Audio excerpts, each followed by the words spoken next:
Good morning, good afternoon, and good evening to everyone watching at home.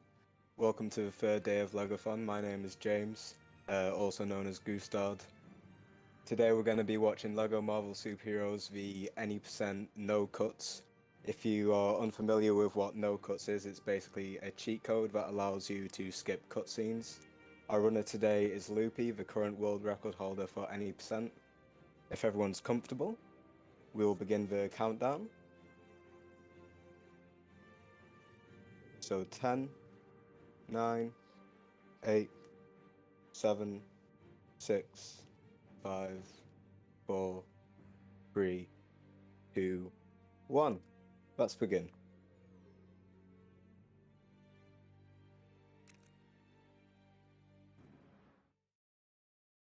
Alright, so we're into the game already. As you saw just then, that's the first cutscene that we skip. In the normal any%, I think the cutscene's about 6 minutes long, perhaps. There's quite a few cutscenes in this game. You're gonna see a lot of parkour in this game. It's not too skip heavy. Welcome back to New York, gentlemen. But it is a lot of 1P, 2C heavy. So here we go. So we're only going to have a few main characters in the storyline. It's going to revolve around a lot of flying characters, big characters like Hulk, whose abilities are just pulling stuff. Looks like you'll have to get past Abomination to get inside. Oh, sorry, I blanked out for a second then. Sorry about that, folks. Big guy. So yeah, this is Sand Central Station. It's the first level of the game. Not too difficult in regards to the formation of it. It's just pretty much just a straight line going straight ahead.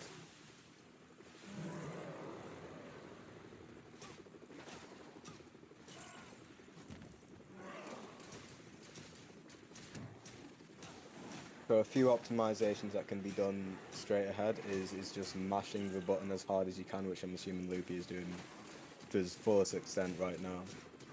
And that just makes this mini cutscene of Abomination and Hulk fighting just go a lot faster.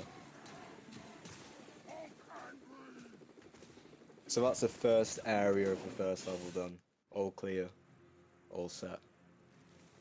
Making pretty good time so far, I have to say. 1 minute 50, that's pretty fast. Currently, this is the first attempt of the no cuts for this game. So it's going to be pretty exciting to see how well it goes. Probably averaging around about 2 hours and 40 minutes, I would say. I've already won, hands down. So one ability Iron Man has, which no other character has, is fast rockets, which is where you can spam his rockets when moving, and it gets rid of the enemies really quickly. But seeing as he's a competent seeing as he's competent with using two controls at the same time, he probably won't have to do that.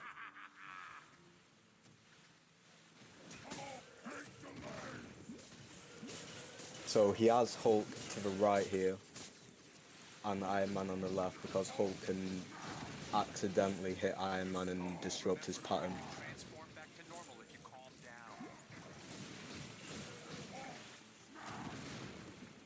Making pretty much good time here as well.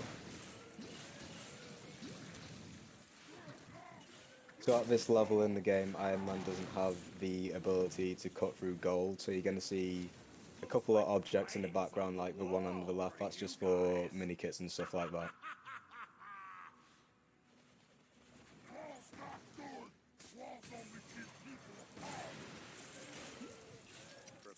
So here, hopefully, the Sandman goons don't knock him out of the way. One problem with the AI in this game is it'll just hit you for no reason. So it's pretty much clear. And hopefully, yep, pretty much just frame one on that. Looks like I'm king of the castle, Super Zeros. Good luck getting past this. Well, there's something you don't see every day. A large building I don't own.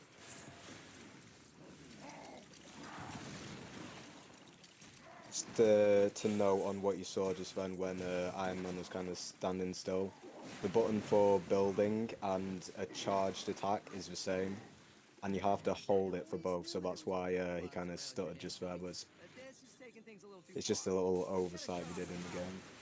Pepper always says I get in my own way. So if anyone else has played any other LEGO games, maybe pre-2012 LEGO games, maybe pre-2010, they used to, for co-op, it used to just be one screen, and then in the next generation of games, we introduced split screen. So it's a lot more difficult than you think it is to control these two characters at the same time. I mean, even myself as a commentator, I'm just having difficulty looking at, keeping my eyes on one side of the screen and the other side of the screen, but I'll let you know where you want to kind of keep your focus at. Seems like I've got my hands full with you.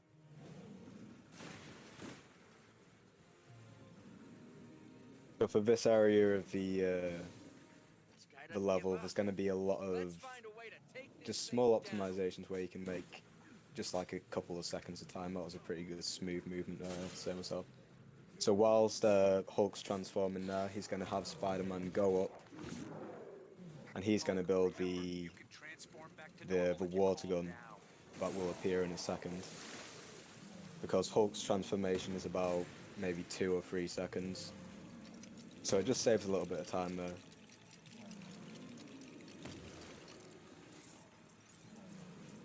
And that's that done as fast as possible. Oh no!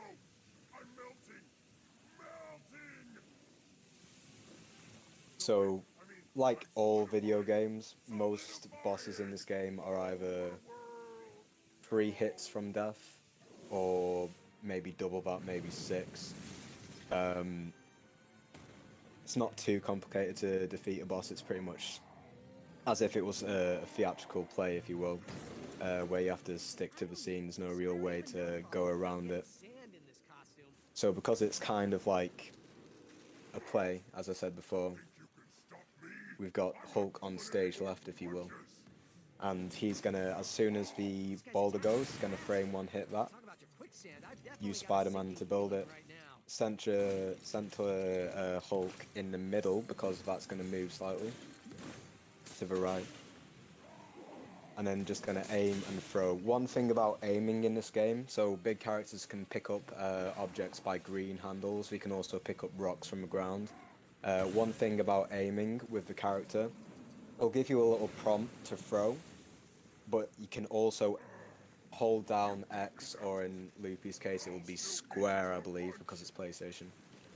You can hold down X to aim at the character, and it's much better to do that because sometimes you can follow the prompt, quick press the attack button, and it will miss the shot. And when you miss the shot and throw an object, it will break, and you have to wait a couple of seconds for it to spawn back in.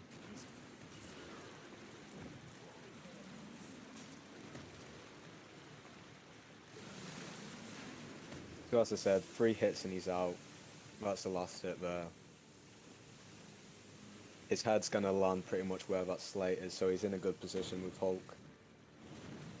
Maybe a touch forward? Yeah, touch forward.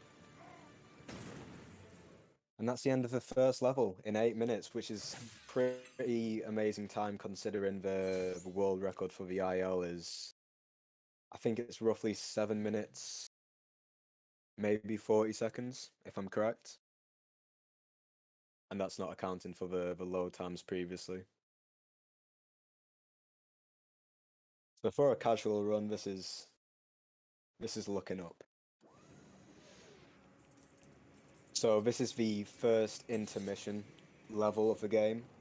Well, I like to call them intermission levels because what it is basically a brief pause between levels where you'll get thrown into a new environment, which is New York City in this case, and well, a specific part of it, the Baxter Building, and you have to complete a small little task to open the door to the next level. So for this one, he sends Captain America a little bit late, but it's not too late, because he'll land just in time for Mr. Fantastic to go through, break open the gate, and then Captain America can come through. That shouldn't be happening. The security system must be on the blink. Let me through so we can look for a way to shut it down.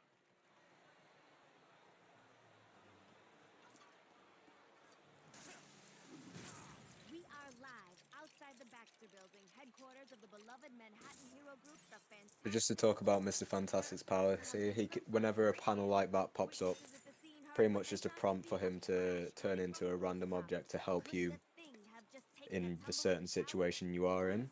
Captain America can throw his shield, and he can also block fires with the shield, but can't put them out. Now, when Mr. Fantastic jumped that ladder just then, like in most LEGO games, you can just kind of hop up the ladder using the jump button.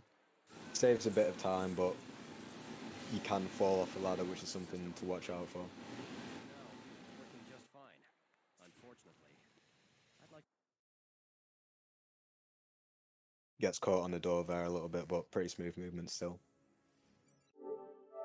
So what he's doing just there is you can skip this mini cutscene, but to activate the skip for it, you have to tab in and out of the game to the console's main screen, and by doing that, it just activates the little button which you can switch the cutscene off for.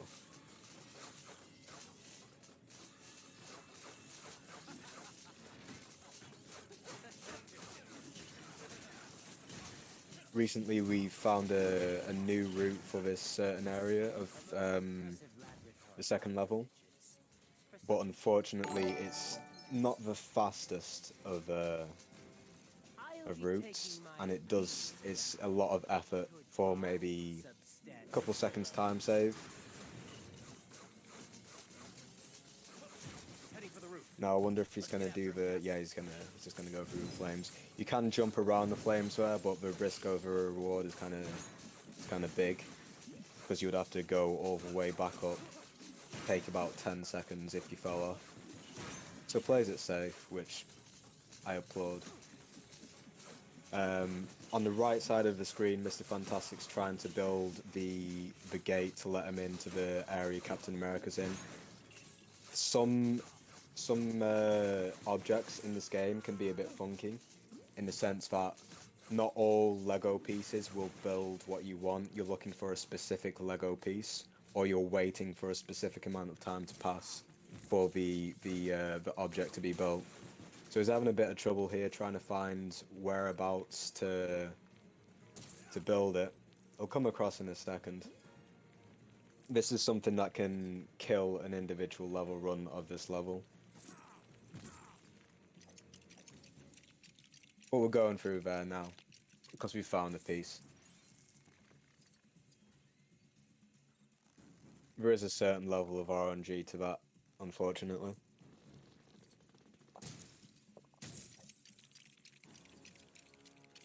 So just another point to add here, Mr. Fantastic's going to go up that ladder, and he's just going to activate this panel. Certain characters in this game with intelligence can use computer panels. There's probably one in like every level, to be honest. Because when you've got a few gameplay mechanics, you'll just use them everywhere you can.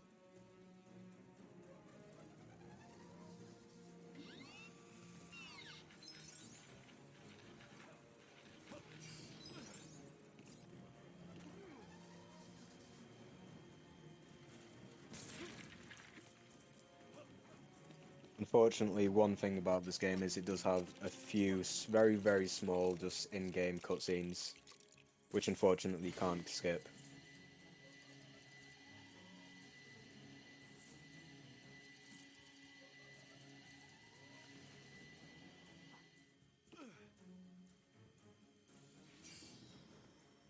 An elevator. Is this the quickest So we're just going to go up with the Fantastivator, I believe it's called. Not the best name for an elevator, but Faster than the stairs for sure. Let's go. Richard Reeves is he's a cool guy.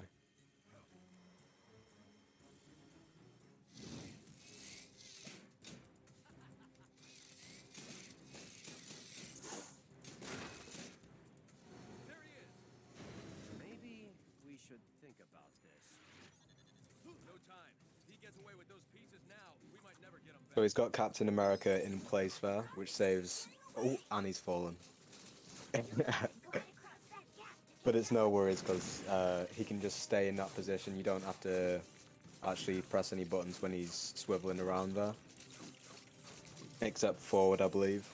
So, Mr. Fantastic's just going to go up there, he's going to change that satellite dish, move it across, and then Captain America can proceed to let Mr. Fantastic go up.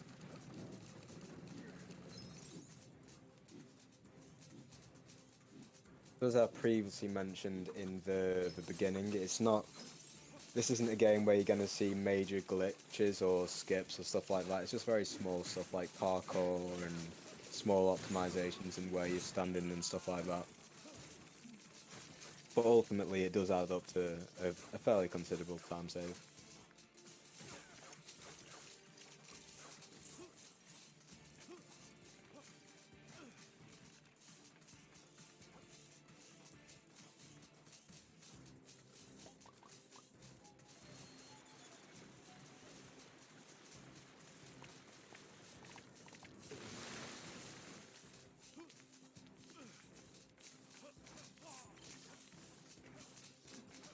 Just falls off there with Captain America.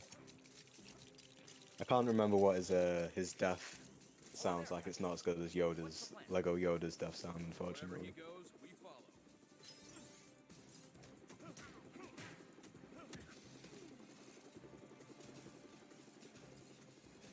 Stuff like that is inevitable when you're using two controls at the same time. Just to explain a bit how that's done. So for Xbox and PS4, things which have physical controllers instead of like a keyboard, you're holding one controller in one hand, whichever is your probably dominant hand, or it depends on how you want to play with it. But you have one controller in one hand, and you've got your pinky finger over the joystick, and you're using your thumbs and your index finger to control the buttons. And in one hand you've got the other controller. You're either going to use your chin or your lips, just give it a little kiss to control the joystick, and you're going to be using the hand that you're holding the controller with to control the buttons.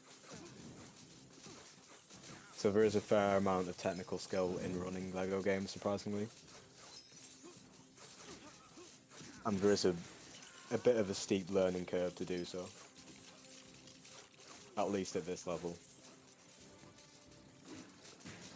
So if you just missed, that was a small little parkour jump with Mr. Fantastic and Captain America.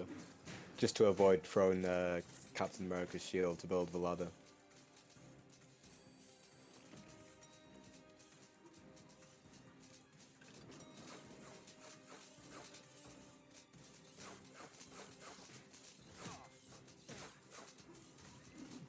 Fortunately, for some areas you don't have to use all the characters. So here, Captain America is pretty useless, so we don't bother with him at all. Usually we would need him if this was just a casual playthrough, not even a speedrun. But we're just going to use... Once we knock him off there, we can reach that by just standing on the flower pots, which we'll do in a second.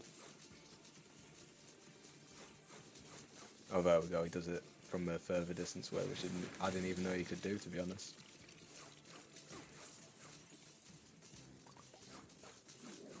What are you doing? No!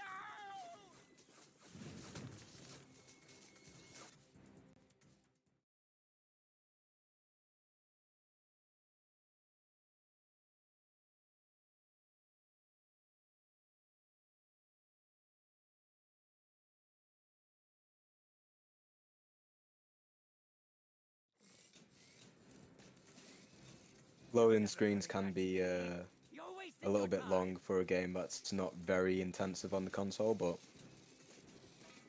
it's probably just how it was programmed. Personally, I run this game on the Series X. I used to do Xbox 360, and the load times are much faster.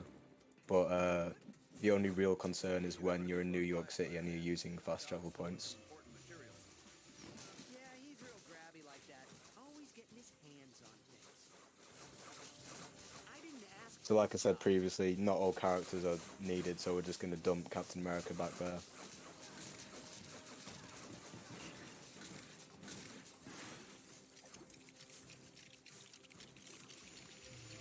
Now he's just moving Spider-Man up to the right, and you'll see why in a second.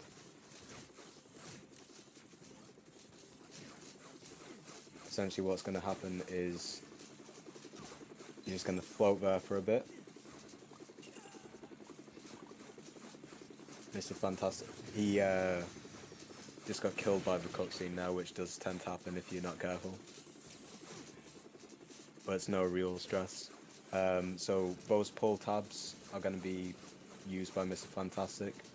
And then straight away, Spider-Man's just going to go straight through the door, trigger another cutscene, just like an in-game cutscene.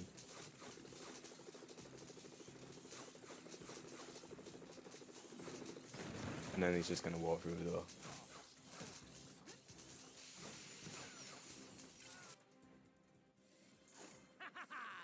Victory is now within my reach. So now we're at the boss fight.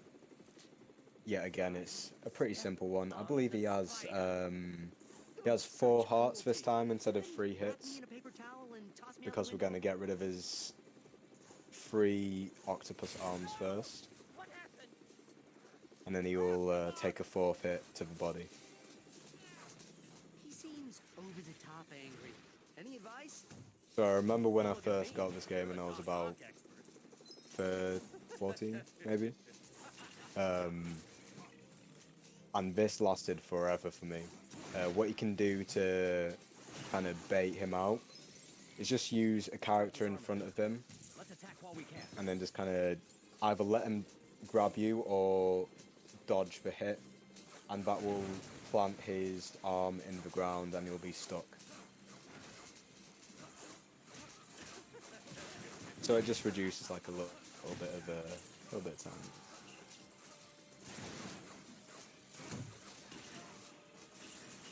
So he does it again with Mr. Fantastic, let himself get grabbed. And then in the second or two, it should allow it for the Dr. Octopus to get stuck. No, not again. There we go. My arm.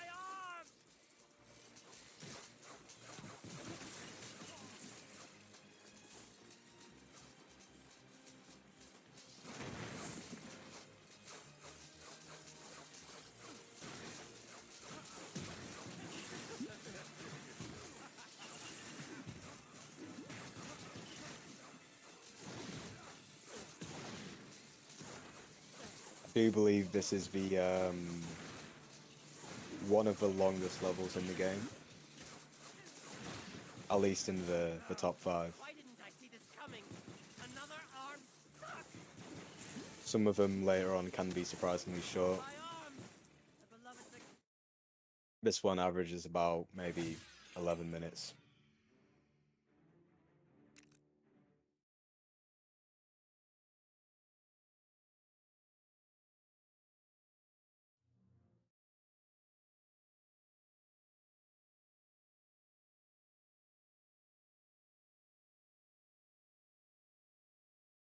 So we're just loading up into another intermission level here.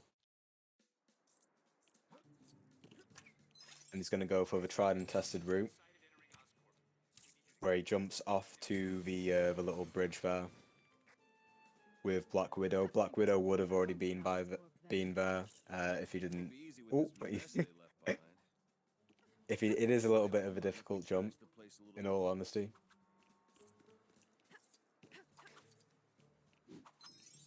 Grab me a chicken Alfredo while you're over there, huh? So the reason why we do that, and there is a way to get around this little electric fence barrier just to the left of Hawkeye here, but that is as equally as hard as trying to jump to that small little bridge. So we don't do that, at least in the casual run.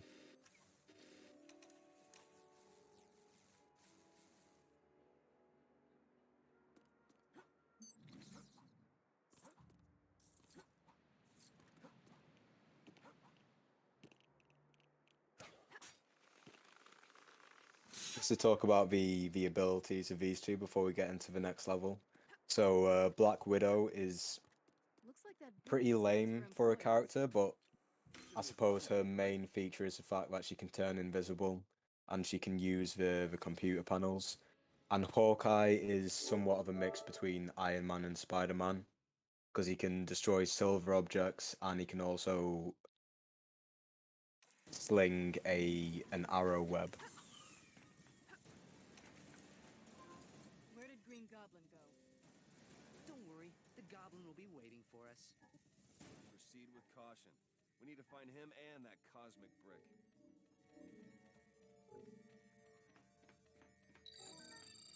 There are a few little puzzles to solve in the game like that. Well, if you can even call it a puzzle. Usually it's repeating this every time you load up the game. It'll just do the same exact puzzle. It's not really that hard. It'll give you about 2 different options. So it's just remembering what came first.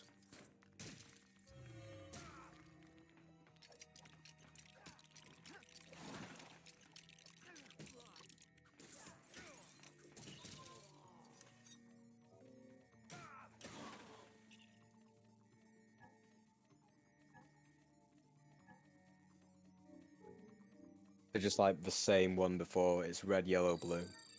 Same key code.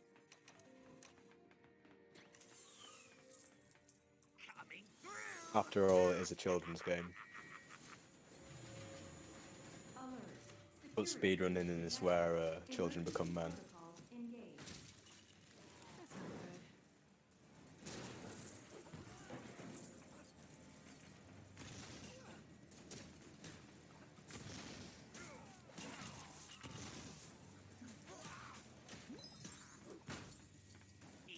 Takes a little bit of a swaggy route there. You can aim directly at him and just shoot him once. He's only 1 hit, but it was kind of cool to see that he flew up to do it instead. That way he's already on the 2nd level, ready to get Hawkeye up. With an elevator? That's wrong on so many levels.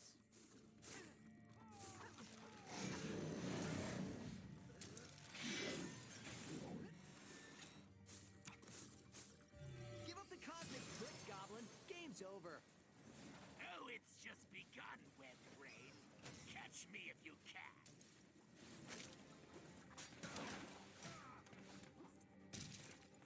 I do sometimes get a bit worried watching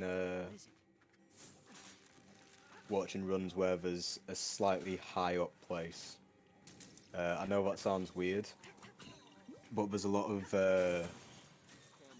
small areas in this game where you're very high up and you can just fall off whatever you're standing on and you'll have to start from the bottom again.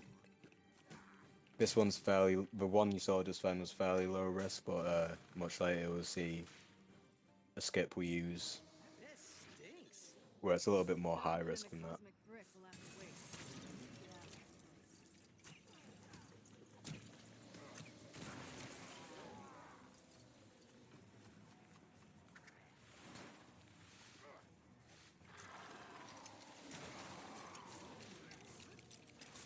I have to say that was pretty nice. I've never seen that before. Usually when you're up in that general area where Spider-Man was before, the cutscene with Venom will trigger a lot earlier. It usually triggers kind of where Hawkeye is right now. So to see the fact that you got Spider-Man up there early to defeat some of the enemies, because these ones are particularly annoying. Quite nice. Probably just to touch on some of the enemies in this game. They are just the worst. Some of them have, these ones in particular can do a ground pound move, which will stun your character. And they also have an electric baton, which other enemies in the game will also have later on, which also stuns you. Just gonna do a little quick movement right there. So as you can see, there were supposed to be 4 arrows. And instead of hitting all 4 arrows in the holes, he hits 3. Jumps directly to the second one. Unfortunately, he has the wrong character up Open sesame. at the time. So there was the ladder hop that I mentioned previously. Lab's been abandoned.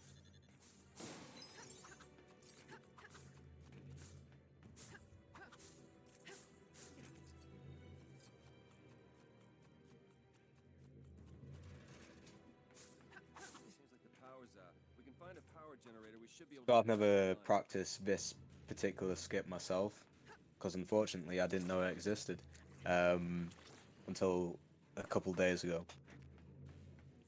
So you're just gonna jump from the left, find that little slant, and he's up already. That was kind of nice, wasn't it?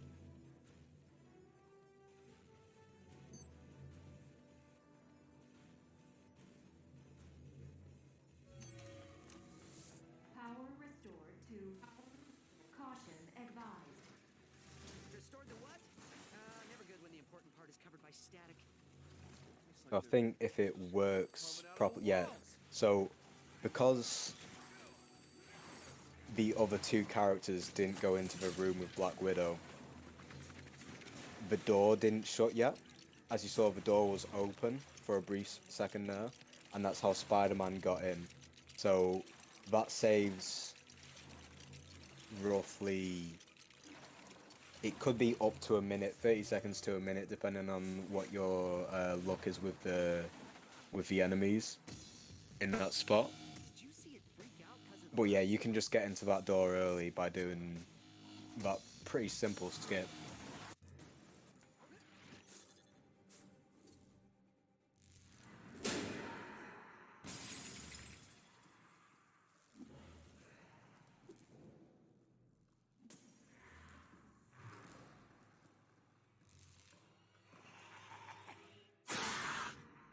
Boo. I didn't want to say anything just during that little cutscene there, because it's just the most unwarranted cutscene in the entire game. This is like a, what is it? I think it's like an 8+ kids game, I think. So I just like to imagine just some kid at home playing this game for the first time, bricking their pants, seeing Venom pop up on the screen like that.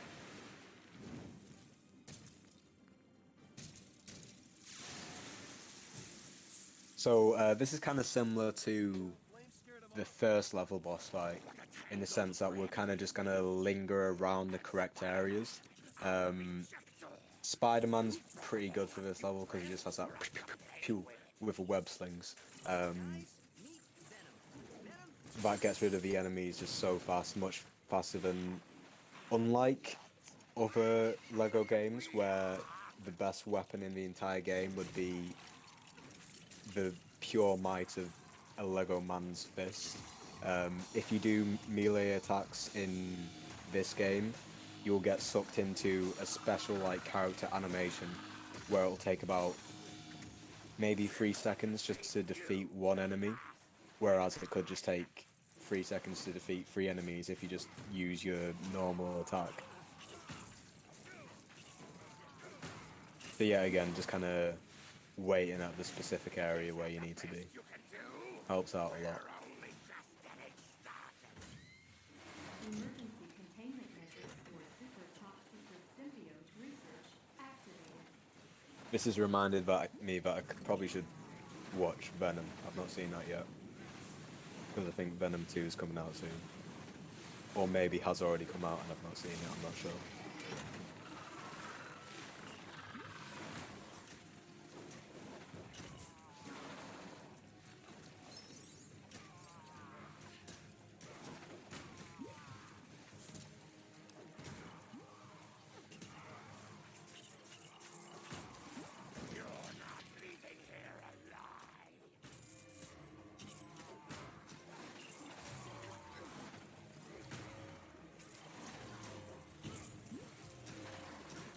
So what's happening right now is there should have been a prompt for him to automatically connect both of his web slings to the pull attachments. So when he was using his spider sense, that was when the prompt was supposed to come up, but unfortunately it didn't for him, which is a bit of a shame.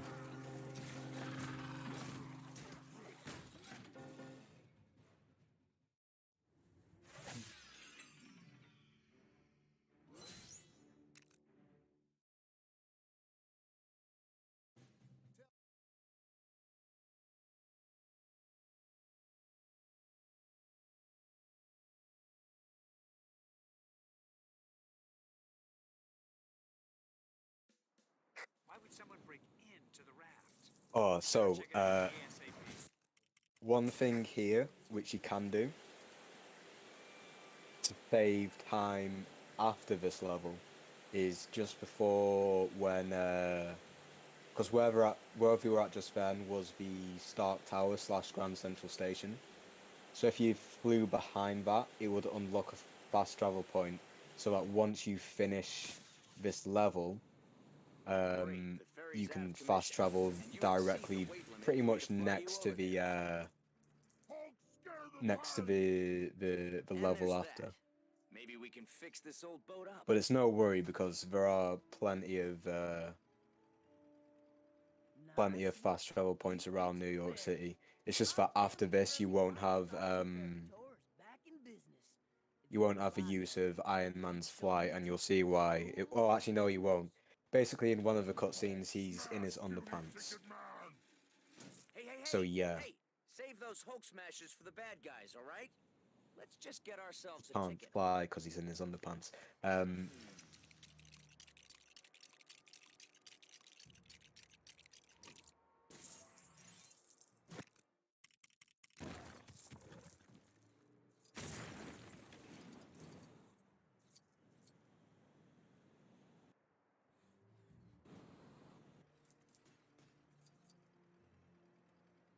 Got your ticket? Then hop aboard, friend. Next stop, prison.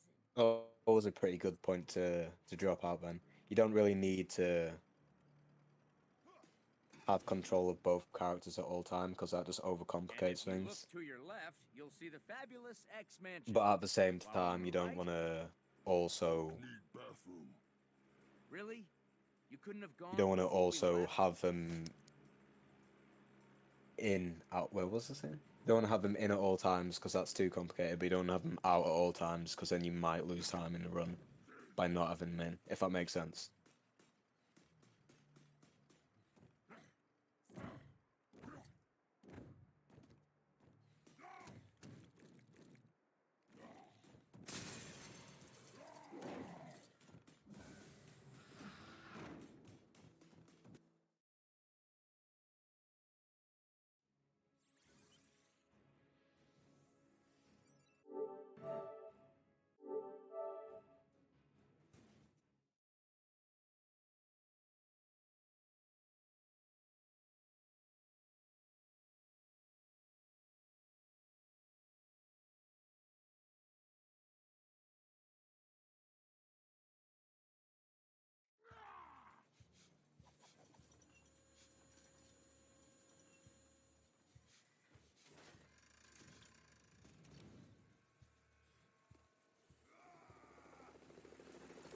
This level's a bit of a love-hate one for me personally.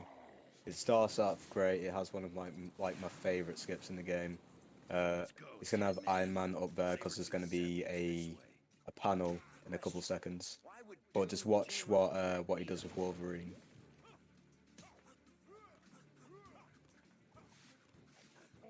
So some of the objects like this have a collision in them. Not all of them do. Some of them are stripped of collision. But you can use those destructible Lego objects or like little fences like that just to hop up and skip so much of the game. So much. I can't even remember what the Let's get normal inside. route is.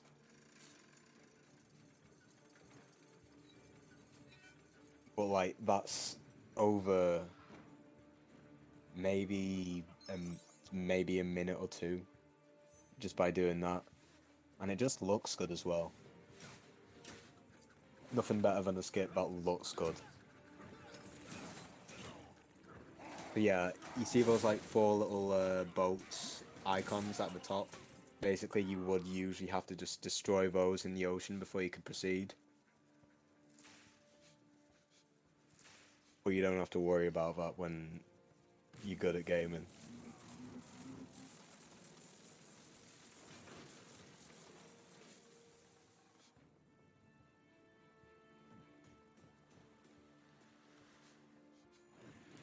Looks like the party's in full swing. Is that the leader? Unfortunately, you can't get around this this mini boss fight.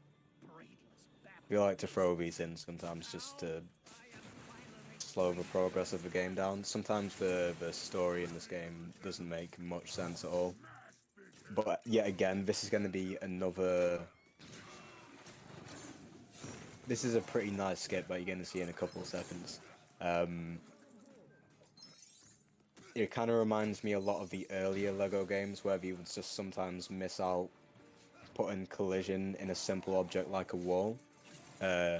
What he's going to do is he's going to fly with Iron Man, but not so far to trigger a cutscene. And he's just going to go up. And there's no collision there. So he's just going to skip to the final room of this area. It's pretty nice.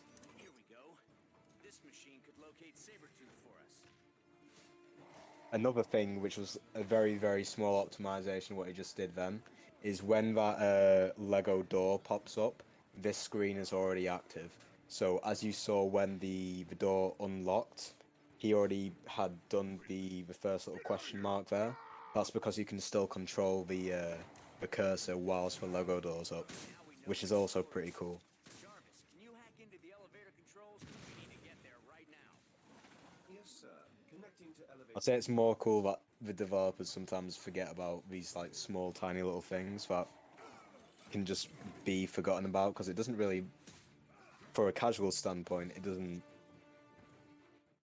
really affect the gameplay, but it's just nice for us that. Finally, come at me, bub. So as I said, love-hate this level, because at this point, this is where all the cool stuff kind of stops. Well, for this level in particular, this is just a very small.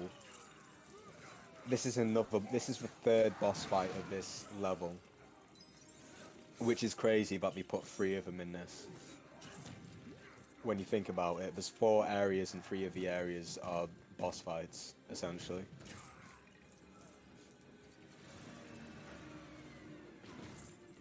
So just to note here, player 1 always lands on the right when the elevator stops. So it would have been better for Wolverine to be player 1, Hulk to be player 2. Just so you can build the thing a little bit faster. The bathtub, I believe it is.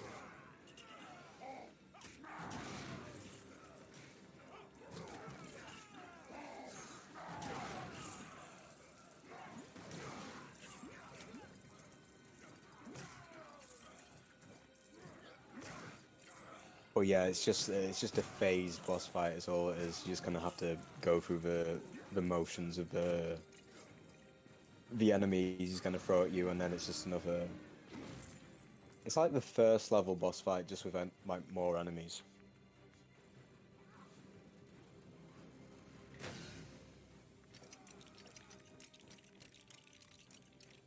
So yet again, in this case, it worked out. Because player 1 lands on the right and player 1 is Hulk, but the object is on the left and Hulk can't build objects, and Wolverine lands on the left. That means it's faster.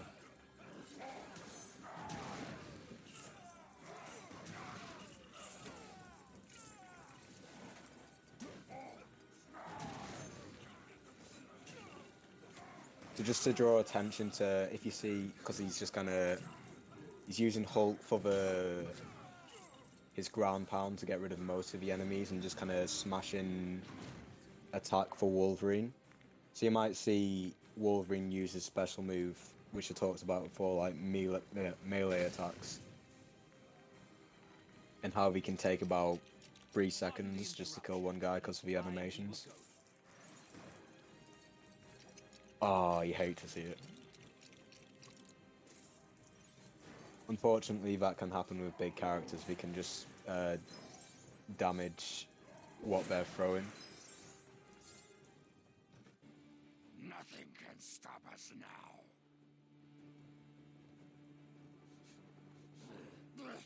I can't see. Now, there is a small section of parkour that you can use in this area. Well, actually, no, there's a... Abomination space might two different areas where you can use parkour. I believe he's going to use one of them now, maybe. Actually, no, he's going to go straight for the build, straight up.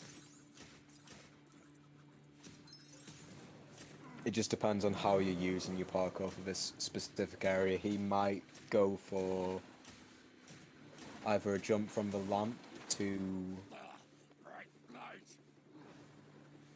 the blue thing on the left, or he might jump from the lamp on the right afterwards. Yep, hold on, okay. So whilst this fight is happening, he's preparing for the next area.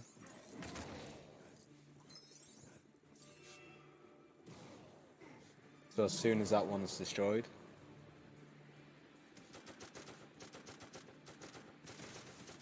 as you can see, he's already ready and waiting.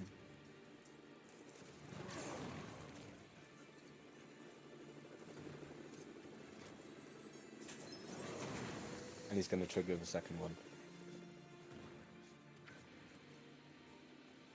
So, when Hulk gets into this fight, I believe he might be going for the parkour jump to get to the second one. Third one, sorry. Yeah, oh! Okay, yeah, he's going for the parkour with the light jump. The ledge, yep, there we go. There's about two different ways you can do that. You can do what he did just now, or you can jump from the stand he was on originally onto those blue little things and over.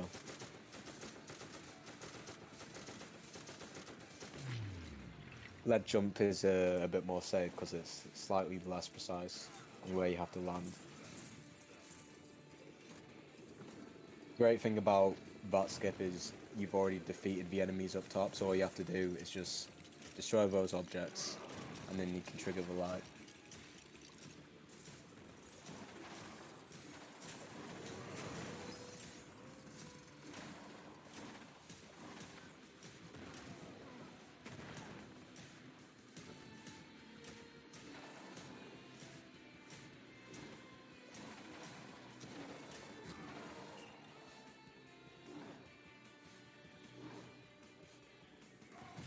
Hope no one's surprised that this was yet another free hit boss battle. As I said, we're going to see a fair few of them in this game.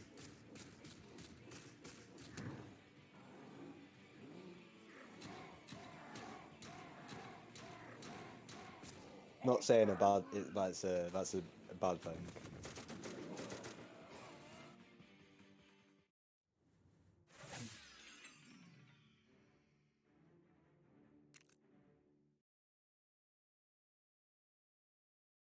So we're going for the intermission I was talking about before, where we're going to fast travel to the nearest point. So because he didn't get the one behind Stark Tower, which is where we're heading, he's probably going to go to, I think, Chinatown, maybe? Somewhere in Soho, somewhere like that. Yeah, as near as he can. So, unfortunately, he's going to have to walk there with Iron Man a fair distance. He can always get a car, though, which is fairly populated in New York City, so he's probably going to drop down, find the nearest one he's in. Not too far to travel at all.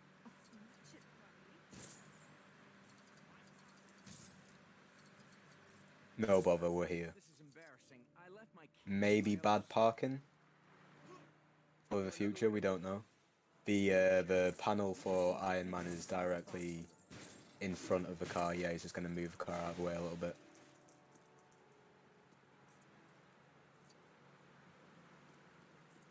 We don't always pass our driving test first time, so it's no worries.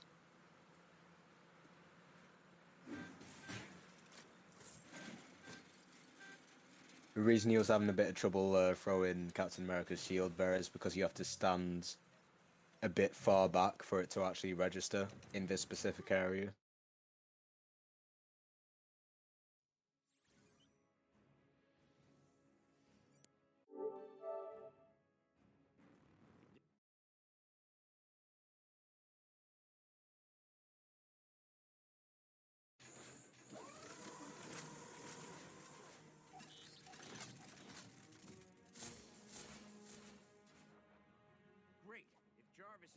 then I can't trust my suits either. What you might be interested to know is that unlike some older it's like some older Lego games, sorry, No, not in full lockdown. in free play mode of this game, I just need an interface terminal. it changes where you can go. So the reason why there's no real skips of this first area of the game, first area of the level, sorry, is because there's an invisible wall just next to those three little electric bollards, which are blocking us from just walking straight ahead. In free play, you could just jump around them, and in the second area, there's a bit you can just jump around as well. But in the story mode of the game, they put up invisible walls specifically so you can't do that. But I think it's a little bit interesting that they deactivate them for free play. Something you don't see very often.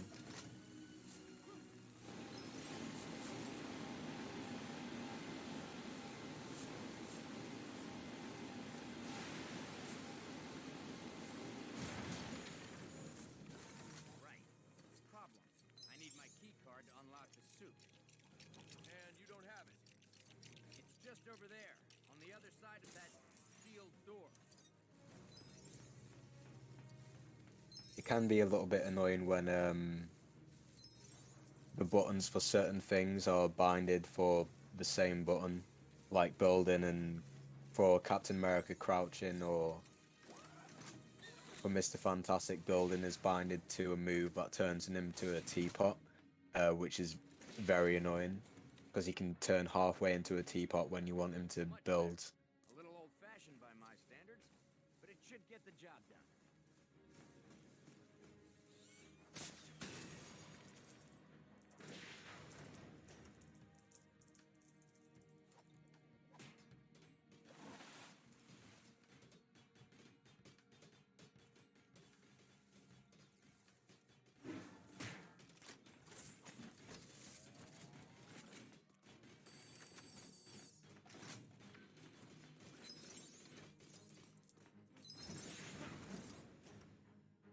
It is kind of funny you don't have to fight any of the enemies.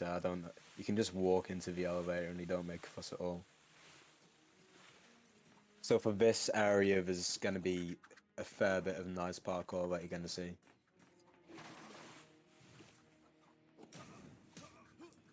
Does it first with Iron Man, who's the trickier of the ones because it's the Mark 1, straight through.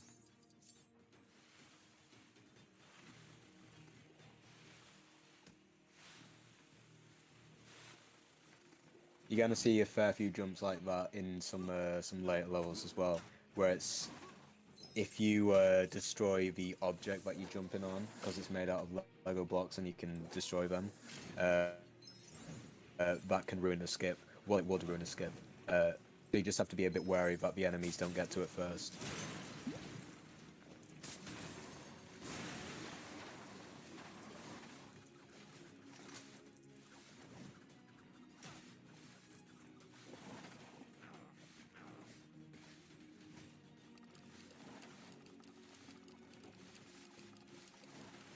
I think he's gonna jump up the wall next with Captain America. When I first saw this, must have been about a month ago. Kind of blew my mind that you could just do that. It doesn't seem like you should be able to do that, but yeah, you can. Oh, he falls off, unfortunately. I think you can do it on the, because you jump in on top of the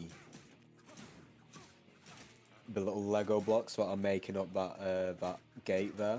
So I think if you fall off, you might be able to do it on the right-hand side one as well.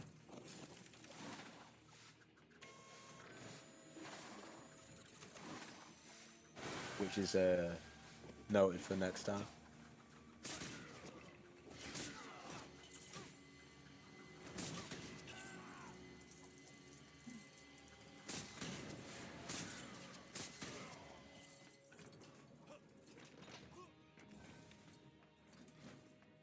It is a lot harder than it looks to control two players, so.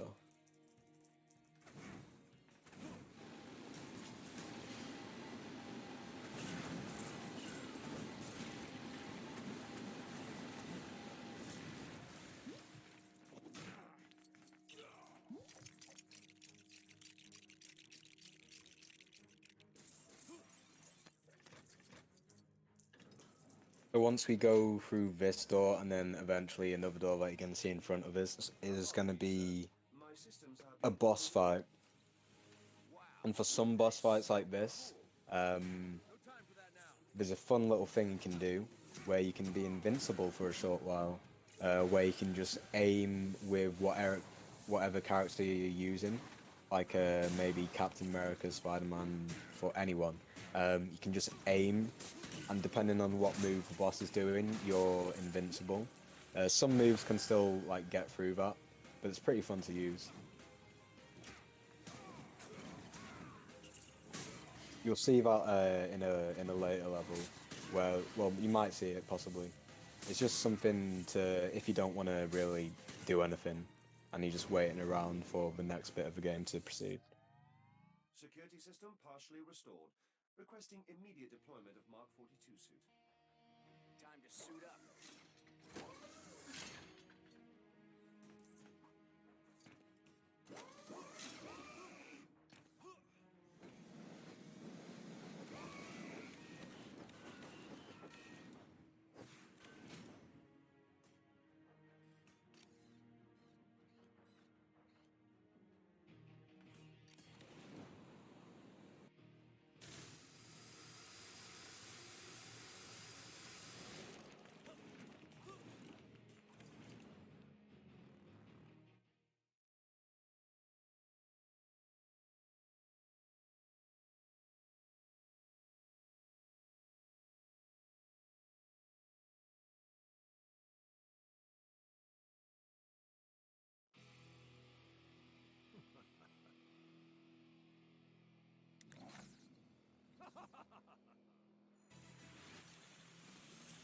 Yeah, this is similar to the last level where it was in the elevator, where it's kind of like a boss fight where it has waves in it. So you just have to defeat the enemies as fast as you can. You should have anticipated this, Doc. Now, when you saw him kind of group up on the Mandarin there, which in real life wouldn't be very fair to have a 2-on-1 fight. But the reason he's getting as close as possible as he can is he's trying to spam some rockets with Iron Man. So if you get a frame 1 hit on him, he can't mind control you. So he's not gonna stun you basically. So there he did stun Captain America, unfortunately, but he fortunately Iron Man was free, which is a better character out of the two, because he can use ranged attacks a lot quicker than Captain America.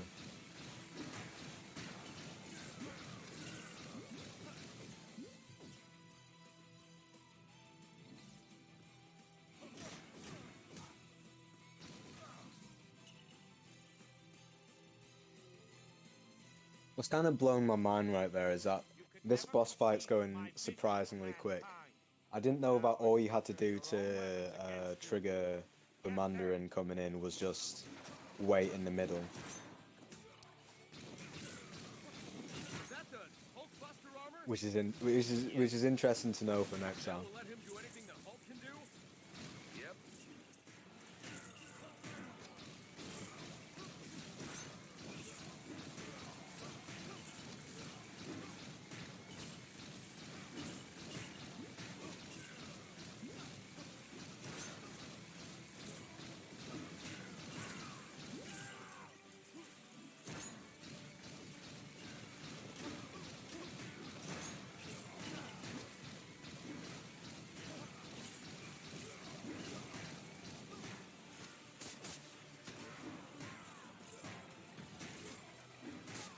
Honestly, this is a pretty good boss fight. Definitely better than I've ever done.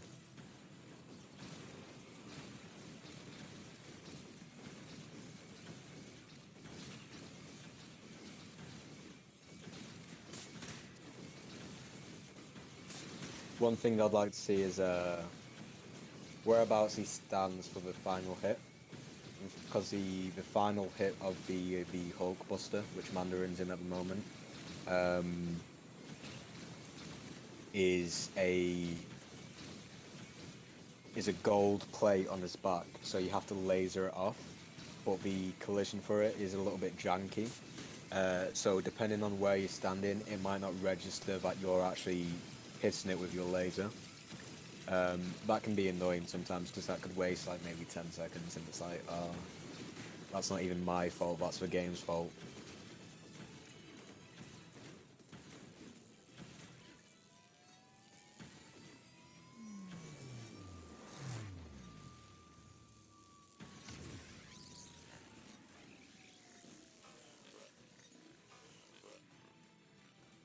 So yeah, he's standing pretty central, waiting for him to fall down. Quick reposition. You can see what I mean when I'm what I'm talking about here. It's unfortunate that it has to work out that way because it's one of those things that can waste like a fair bit of time if you're just having bad luck on that day or something like that. And it's not even your fault, it's just the game's fault.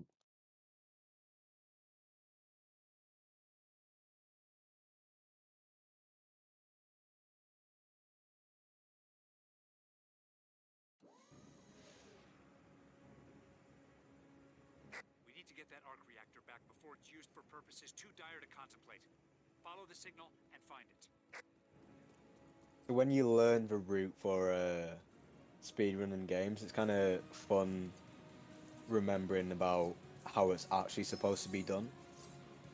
So say if this was your first time playing this game, the game's going to tell you to go all the way to just some random dock south of the map. But because you know where you're going, what he's going to do is he's just going to drive to the end location where you don't have to... You don't need anyone else except Hawkeye to open it, which is just surprising for a LEGO game, but we don't want you to use literally every character to do one thing.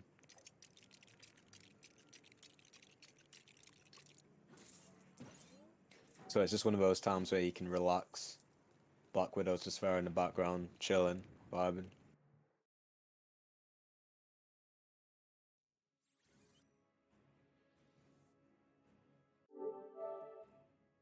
So this is one of my favorite levels. Well, no, this is my favorite level. So I'll be talking a lot during this.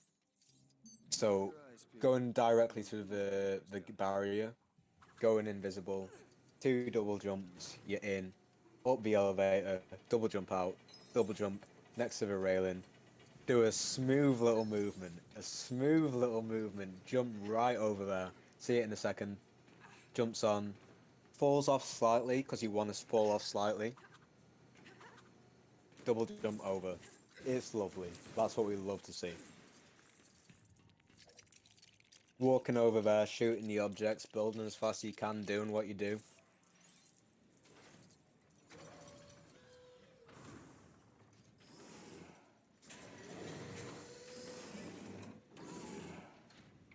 About to pull up your degree in ITC and quick hack into this.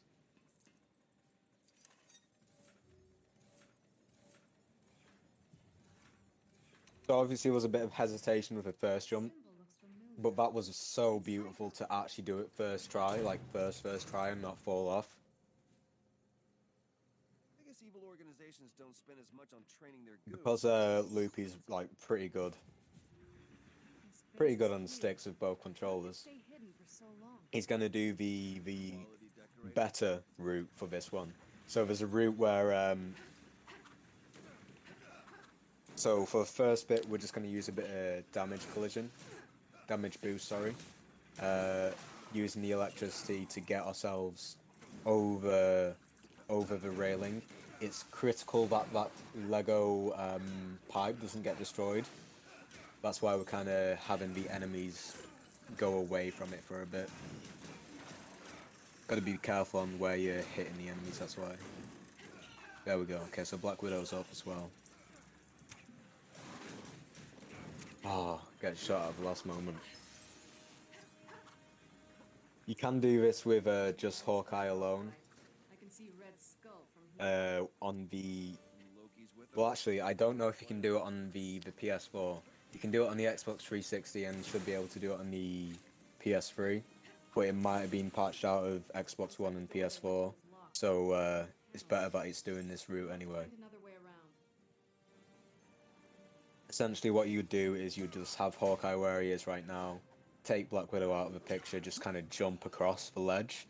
Super hard to do, but super fun to watch. But instead this is just so much safer. Just gonna have Hawkeye grab onto that little swing right there. Use Black Widow to get him over. So it's that ledge that you would jump over usually if you were just using like one player. No sweat. So this one is just pure movement, straight through there, just like that. That's lovely, that.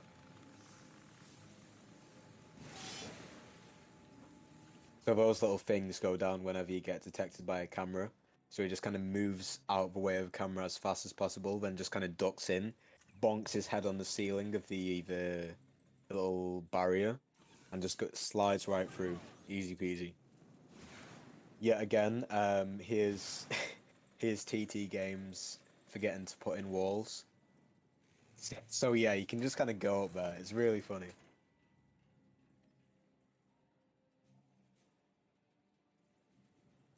Like you use that exact same route in free play as well. I am the Red Skull, while you are all merely It's so good.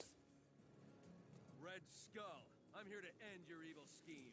And for this, I was a hothead. he's probably going to be focusing a bit more on Captain America because you don't want to get bonked by Red Skull. That'll waste a bit of time. You get shot really far back. So the route for this is just kind of like a diagonal shape. Oh, and he's already there with Human Torch. That is beautiful. He's already at the back, pulled the lever. Really? How does he smell? Opening the gold door.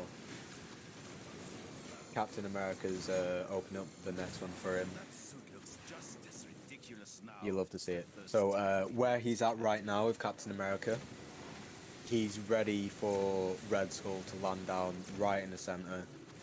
As soon as he lands, he's just gonna hit him. People, you are just a bygone relic. And he does this every time as well. So you can just stand there, first try, and he's out. You can't defeat me. So just the same as last time. I think he got maybe halfway through with Human Torch just there. I don't know if he's at the far back there, or if he's just like a little ways away from it.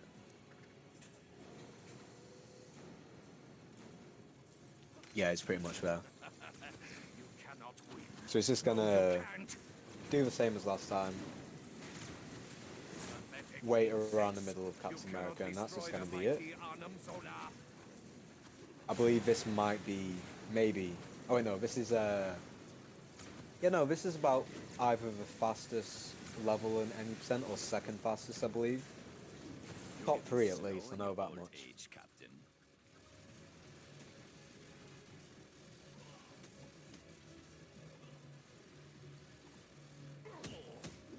And unlike some levels, it just doesn't miss.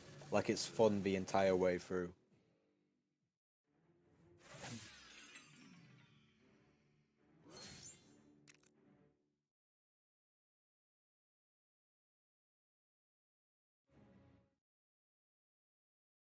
This next level, however, is, I believe is Bifrosty, if my memory serves me correct. I believe you're going straight from Empire State all the way to the top left docks. Something about that big rainbow road. Looking at it, I just feel like No, because we haven't unlocked that part of New York yet, we're not going to fast travel. There isn't really any point where it would make sense to go up there to unlock that fast travel point, so we're just going to fly over. It's pretty much like the equivalent time anyway.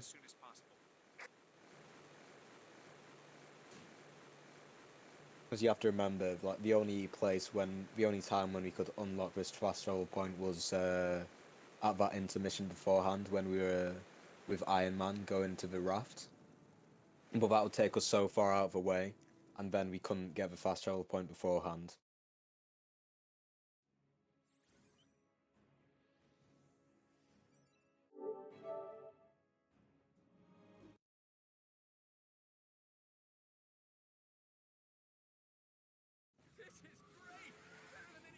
There's a few levels that start out like this where it's you're either falling from the sky or you're going through a tunnel. When it's the ones where it's you're going through a tunnel like this, if it's in space, unfortunately you can't go faster.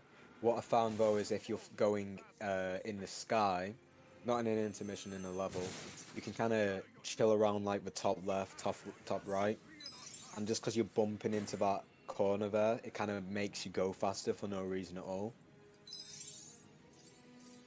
Only by a little bit. As long as you're just kind of holding forward, just doing all you can do to get through it as fast as possible. Takes about 40 seconds at least, this one.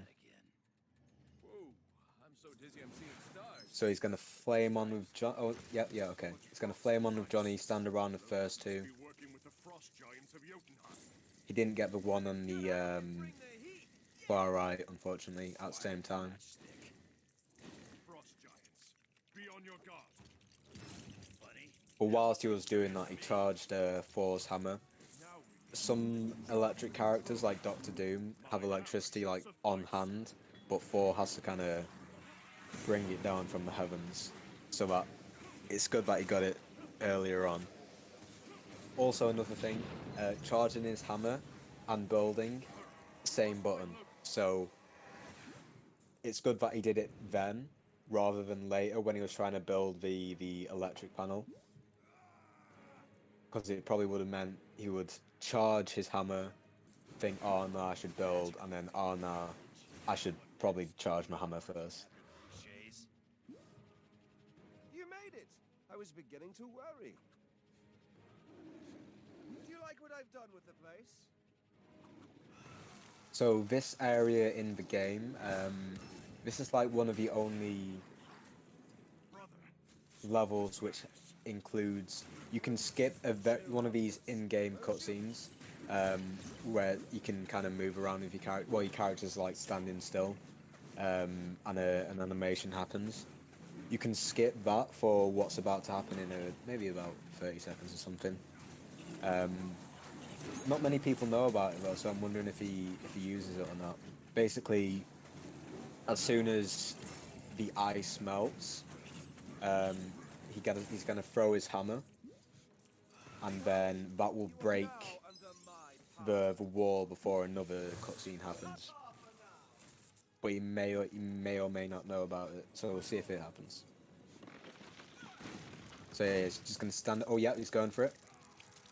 So he's not gonna throw the hammer, but he's just gonna hold it, because you can't throw the hammer at that time.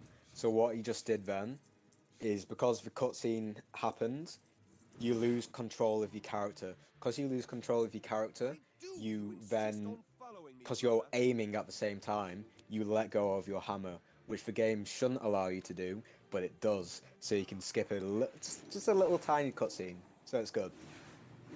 Also, this is the only skip in the game, like the only actual cool thing.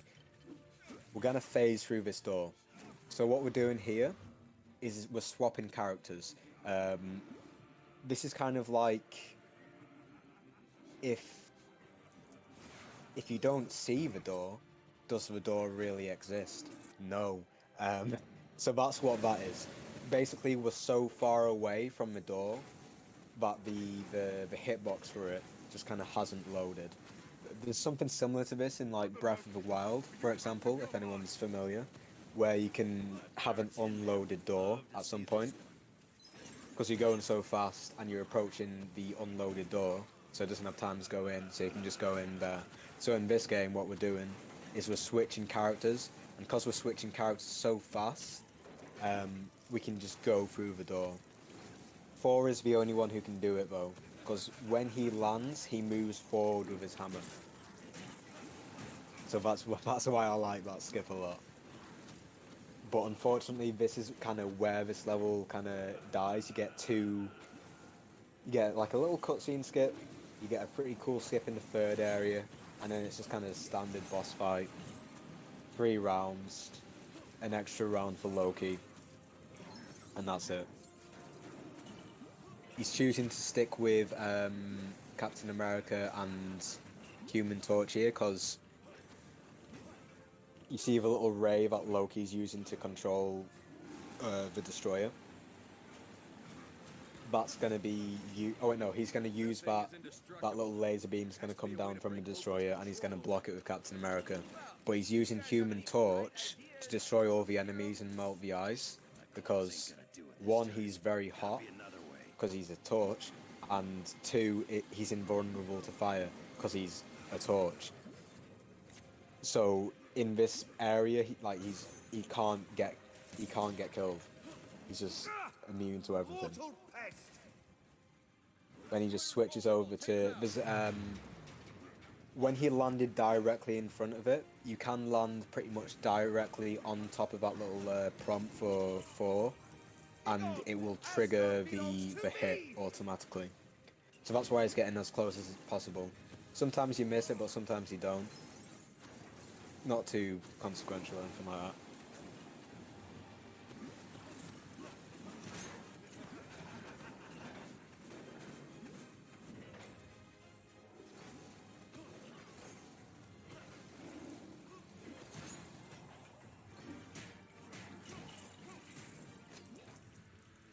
But yeah, it's just going to be a couple more rounds of this, maybe like 1 or 2 more, I think. But just to explain something beforehand, but I forgot to mention about why. So we phased through that first door in the 3rd area, if you remember, and then we phased through the 2nd door, and then it cut to this. It cut to this area. So the reason why we didn't just kind of get like stuck behind the door is because there's a little door trigger behind that. So that triggers in the next area. That's like the end of the level. And there's a lot of these doors everywhere through the game. So what we're working on at the moment is just trying to find any way to clip through something. Because if you have a character that can clip through a wall, you can fly over or swing over or just kind of run over to where that trigger is, and you can activate it by just walking into it. So that's what we did in the end of the 3rd area at that 2nd door. So for example, there's a door directly above Loki's head, but because we can't clip through the ceiling, well, I mean, we can't actually get that mute point, we can't actually get that door in any terms at all, but in some levels obviously you can. If you could just clip through the ceiling with like a flying character, we could get that and it would just be over so quick.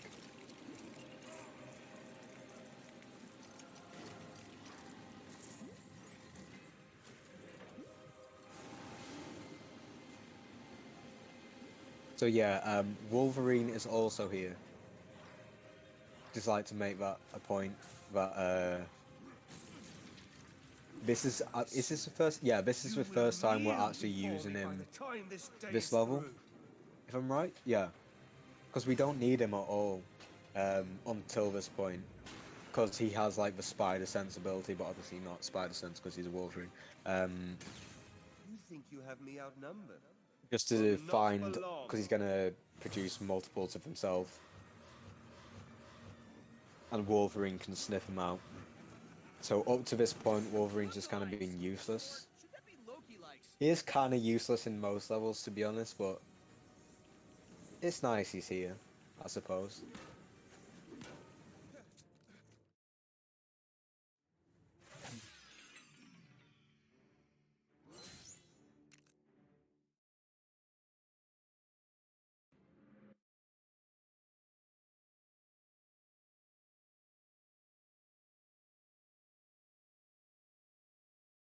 This is also an alright level, I'd say. This one's Doctor in the House. Yeah, Doctor in the House it is. Oh wait, no. Oh no, I got the order of my levels mixed up. I know this game as well, and I'm getting the order of my levels mixed up, sorry. Okay, yeah, this is Juggernauts and Crosses. So this is, this little area we're in right now is introduced into what the outside of the X Mansion would look like in New York City, but it's like twice as big. So this is actually a loading area, not even though the minimap says, "Oh, you're at the X mansion." I don't believe you are, because this doesn't exist in actual New York City. This front of the mansion, I was nearly toast. Burn and you have to rescue Stanley there, because if you don't, well, I mean, there's literally no other way around. At this moment in time, that is, you never know. We could find something funky.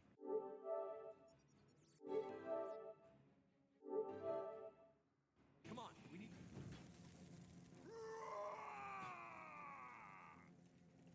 Cyclops, Jean, you need to rescue any trapped students. So, there's how many areas? I believe it's like about 5 or 6 I am safe in this areas to this level, but we're gonna go back into this little lobby room in a couple minutes or so. This level's more just about smooth movement. There's a pretty cool skip you're gonna see in the future though. Pretty alright. Not as nice as the Bifrosty door skip, but pretty. It's up there. It's up there, I would say. Well, for the first section, it's pretty much just like smooth movement, small optimizations, getting to where you need to be as fast as possible, which I suppose is the definition of speedrunning. But yeah, if you notice that Jean Grey has kind of gone off the railing there, unfortunately, she's gonna hop back up. As much as we want to like just not, we don't want to stand up there, the game will make us jump back up onto the little platform there, because Juggernaut's going to come through. Game doesn't want us to be in the way of that.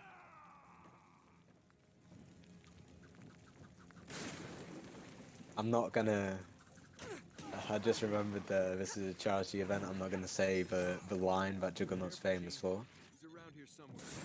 because the game doesn't either, because it is a children's game.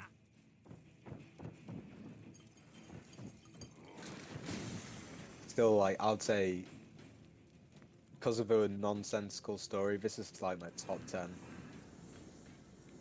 out of like, not just Lego games, just like all games. If you haven't figured, I don't own many games. But yeah, so just to elaborate on what just happened then, when you saw Jean Grey control the little worker there, and he did like a little double jump, that's because the animation when you're controlling someone, they kind of stumble about, just kind of walking about for no reason, and the fastest way to get them forwards is double jumping, because they're going to do like a little tuck and a roll, depending on who you're controlling.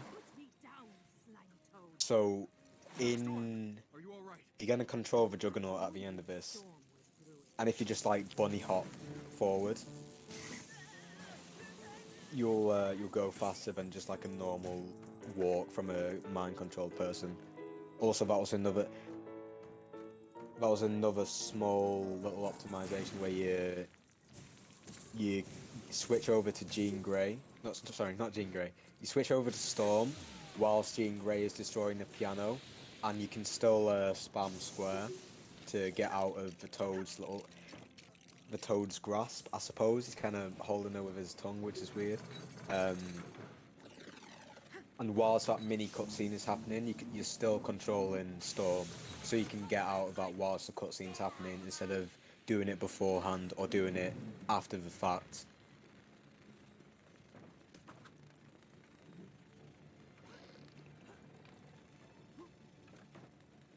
So yeah, basically, in most of the areas of this level, you're just getting the kids out of the X Mansion, but in 2 areas across, we're just gonna not rescue them at all, which is fun. So yeah, in the next area is gonna be that cool little skip that I was talking about before. So everyone's just doing the bit to open this door first, and then we're in the garden here.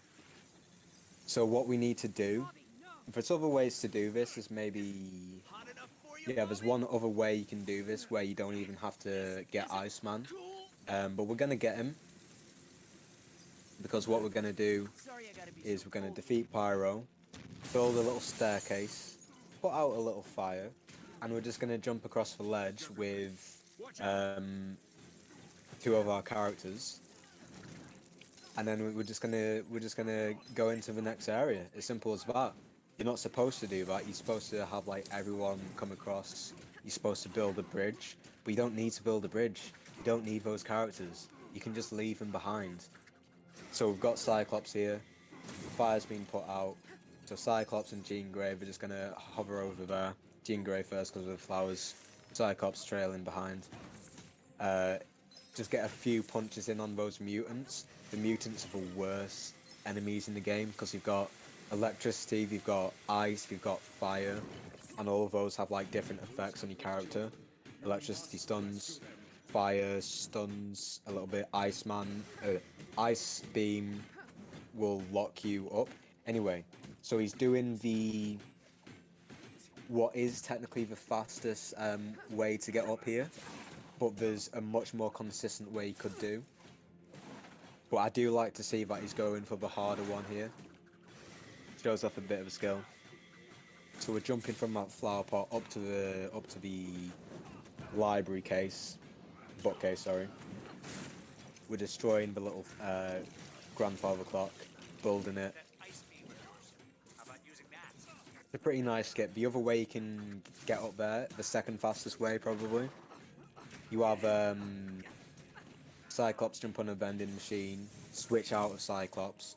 The game thinks, oh, why is Cyclops standing in this awkward position? And he automatically jumps up when you switch from another character. It's pretty cool.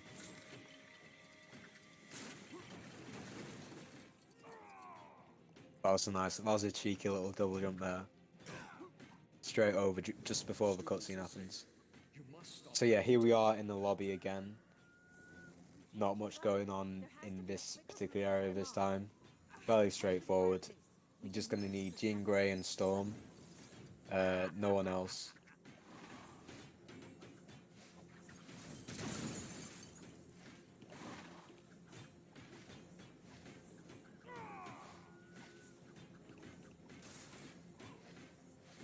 You want you to kind of use, their gameplay mechanics as much as possible, so that's why we integrate like, because you don't need a fire at that specific point in a staircase really, but we just put it there so you know what you're doing.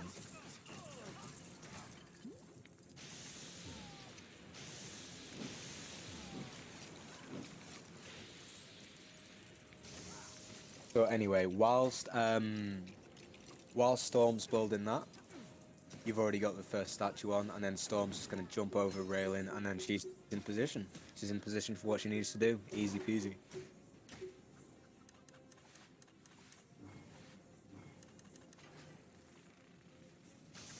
What's weird is when this is like a little elevator, there's a lot of elevators in this game for some reason, and you can just walk forward before the door opens here,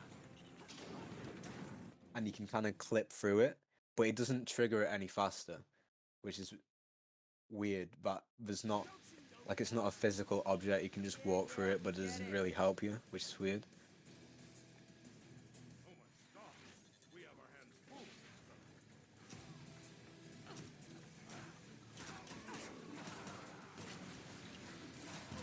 This can be a pretty annoying area, I'll have to say. One of, like, well, is not the most annoying boss battle, but you've got a lot of people just hounding you. There's just like so many enemies, and you have to, when Jean Grey's using her abilities to telekinesis to throw stuff back at Juggernaut, sometimes it just doesn't catch on quickly. It's like in Complete Saga, when you're using the Force, and like someone's throwing something at you, you try and send it back, you don't get it the first time, and now you just have to wait for them to throw something at you again.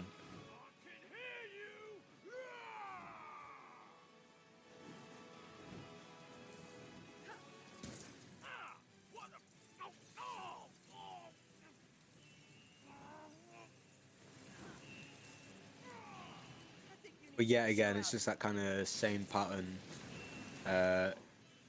Few variations in the mix. So it's not just going to be... I mean, the main thing you're doing is getting Juggernaut over to the other side, you put him in an ice beam, and then you throw him up. But they're just going to have like a few little variations in the mix so that you're using all of the characters.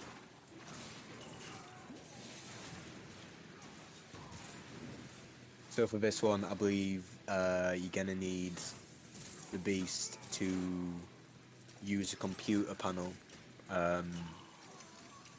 Not sure if he needs it to unlock the door, or if it's for the next bit. Because he used it for the next bit, I'm not... Yeah, so you need the Beast to unlock that door, and then you're going to use him again pretty much like straight after that.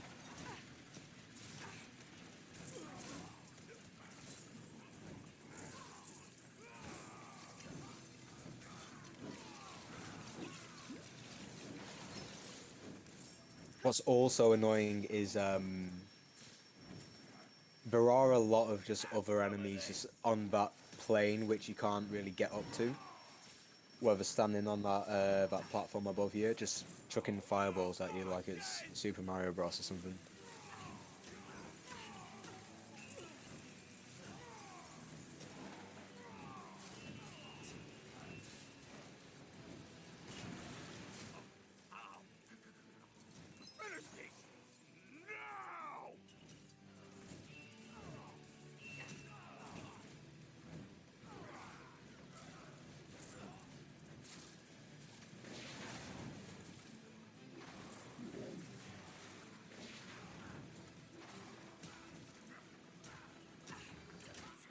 As I said before, this is where we're just going to use Beast.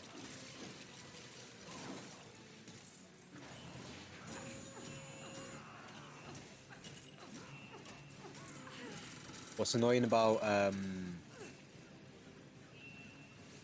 as you can see when he's clicking it, like he's clicking the arrows a lot, and it's like, oh, why is it not moving? Why is it not moving?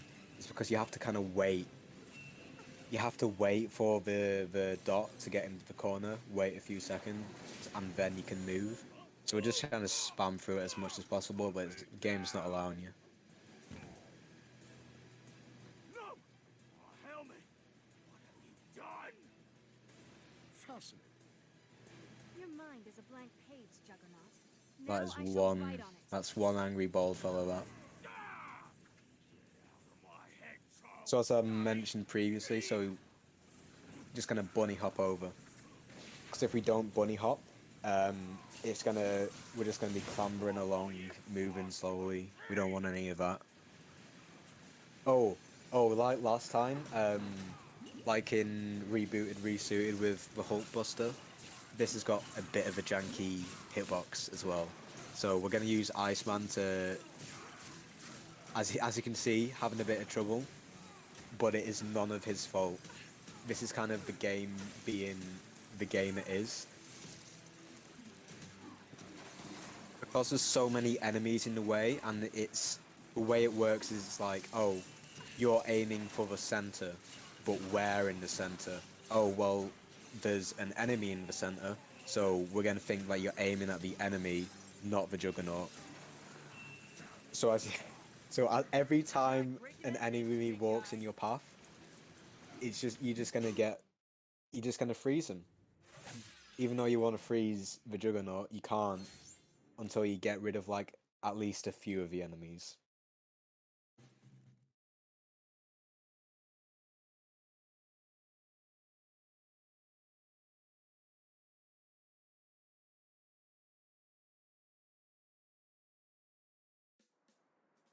I hope you ain't expecting us to Now we are in Doctor in the House. You could use the exercise. I just forget about the Shed a few of Juggernaut those level extra like a boulders. lot. It's one of my favorite free-play levels. Yikes! Story-wise though, I do forget about it. I just saw someone who looked exactly. Not that it's bad either. Seriously, you guys? Not that it's How terrible. are you planning on getting us there, Reed? In the Fantastic Car. But it's just some are more memorable for like other reasons, if that makes sense. Hello, Fantastic Four. You're needed in Latveria right away. Fantastic Car should get you there quickly enough. It's a shame that no cars spawn in front of the Baxter building. Plus you can fit 2 people in some cars in this game.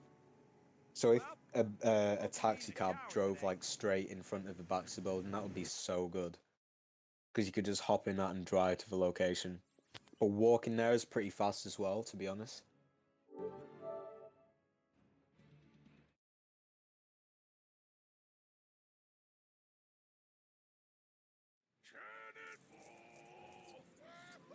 So yeah, again, in this level, it's this is one where if you're in the top right corner, the fall goes a little bit faster. I'm not sure if it's if you have both players in the top right corner, it goes a little bit faster. Only by a couple seconds though, and not that many seconds, maybe 3, something like that. A lot of ways you can get out up there without using the telekinesis from Invisible Woman. You can just if you prefer using one player, one controller, you just run into those little telekinesis blocks and you force them up onto the next platform with the thing. And because they're on the next platform, both characters automatically think, I need to jump up onto that, so they jump onto the next platform. It's kind of cool. That dish looks like the source of What's the also interference. pretty You insane, want to disable it. this entire first area can be done with Mr. Fantastic. I've never been able to do it. Well, no. This entire first area, except the last bit, can be done with Mr. Fantastic. I've never done it myself. I've tried to, but I can't do it. It's so hard, and it's lucky that you can't finish the entire thing because it saves so much time than doing just the casual strategy. That you would have to learn how to do it.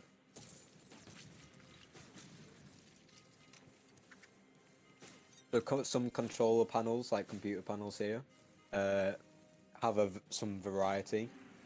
This one's always top right. You just aim there and you press it. Pretty simple. It seems like why would you need the computer panel when you've already unlocked it with Mr. Fantastic? I do understand why some people don't like running this game, but it's so fun. It's so fun in its own special way.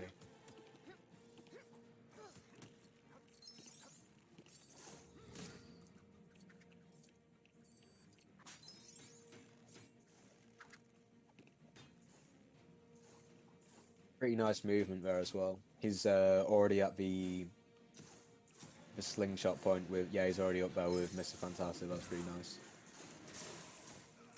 So now it's pretty much like only a couple more seconds and then he's going to unlock the door for the thing.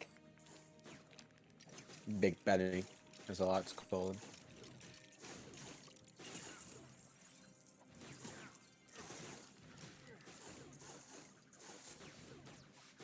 You just have to turn off the camera with Invisible Woman, and then that's it, pretty much. That looks like...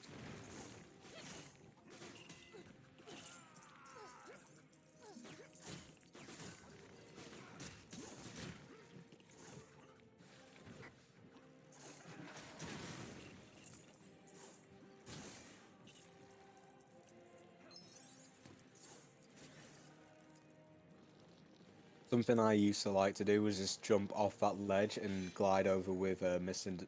Fantastic, like where he's standing now, and you would just go to that door when he's unlocked the door. But it is actually like slower by like a couple seconds, so it's more of a swag. Well, it's not even a swag strat because swag strats is just kind of equal timing. But yeah, you can just walk through the door. You don't have to overcomplicate it for yourself.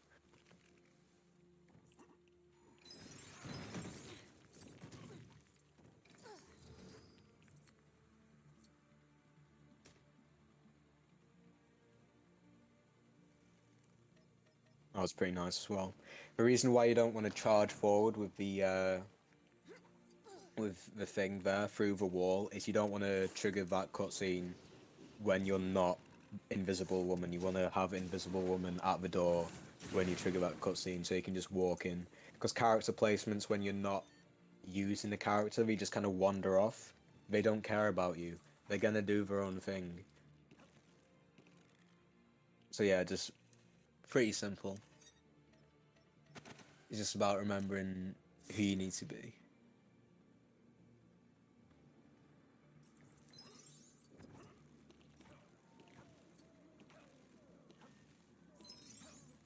Like he's got Ben up there, the big orange rock right next to the ladder, because it's gonna be it's gonna be the thing we're using for the first bit. It's gonna proceed up. There's gonna be a little, there it is, big object on the right. Throw that at a wall. Standing maybe a bit north of where he should be. Yeah. Oh wait, no, is he dead on? I think he's dead on. That's pretty good, that. Right in front of the panel. Not gonna lie. That's pretty nice placement.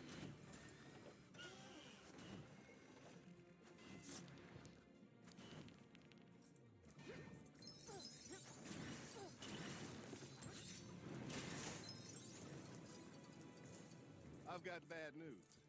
This is definitely one of those areas where they want you to explore a bit more, but you only need the left-hand side, really. Left-hand side and center.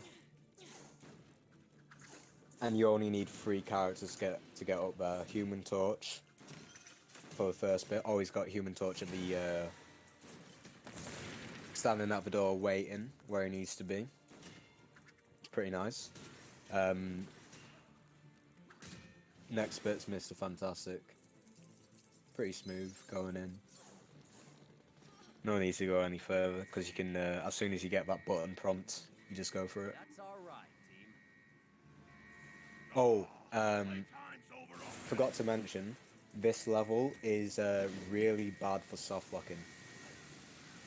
Like, I saw one of the practice runs Loopy did for this event, and he got soft locked in a different level. But this level, you can get soft locked here if you go into the elevator before the door closes, because you're stuck. As soon as you hit the button for the elevator, the little thing you stand on, that automatically hits you into a cutscene where you can't move away from that. And if your character's stuck somewhere else, then you're soft locked. You can soft lock yourself here if at the last bit of the boss fight, you change characters whilst Mr. Fantastic's transforming, and then you're soft locked. You just gotta be careful for some of these things. Come on, you big ugly orange rock. You think you can stop me? You pathetic little brat! He also got the first hit on Green Goblin there, which is pretty nice, because Green Goblin's abilities is just throwing little bombs at you. It's so annoying, because if you throw your object at him whilst he's throwing a bomb, the bomb blows up the object, and you have to wait for the object to spawn back in, pick it up, move away from him so he doesn't throw the bomb at you again, and throw it during the cycles of when he's like getting the bomb from his pouch and just about to throw it at you. Fantastic Four. What a pleasant surprise. I think there's a pretty similar thing in a later level, but we're pretty much at the This is it, you worms. we're into the late game now. About halfway through. More than halfway through.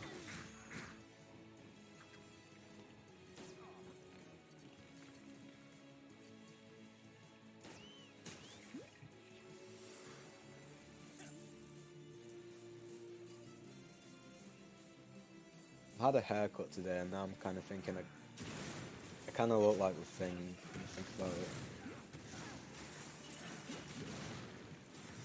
An orange skinhead. Anyway, yeah, you kind of... The one thing I don't like about the boss fights is the fact that it is not super engaging. It's more theatrical than anything else.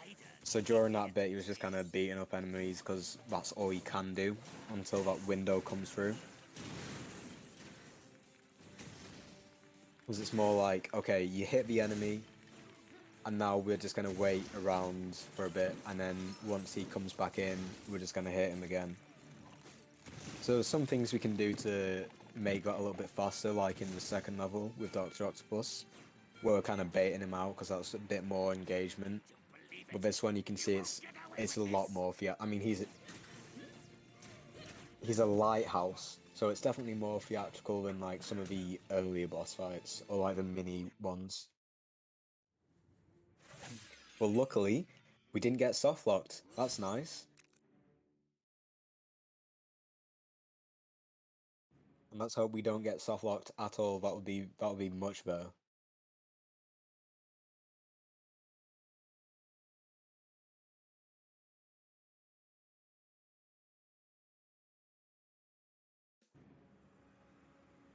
Loki and Doctor Doom are heading out over the ocean, possibly looking for more cosmic So if memory serves me correct, I believe this is the part where the story takes a bit of a tangent. We're going on to taking liberty. Wait, no, that sinking feeling we're going on now.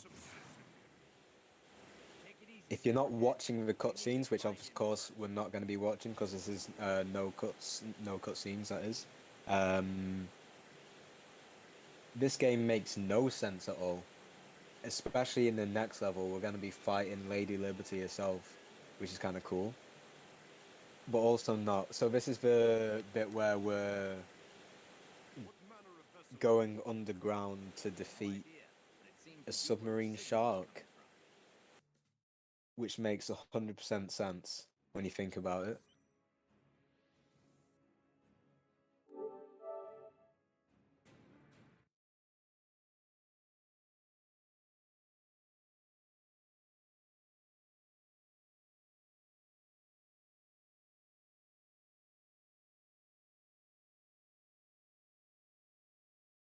Yeah, is it the maid's day off?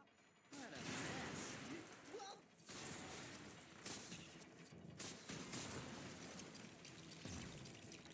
So what's annoying is, so as I mentioned before in Rebooted, Restooted, the one with Iron Man getting his suit back, about how they have invisible walls to make sure that you don't go anywhere you're not supposed to in the story mode of the game.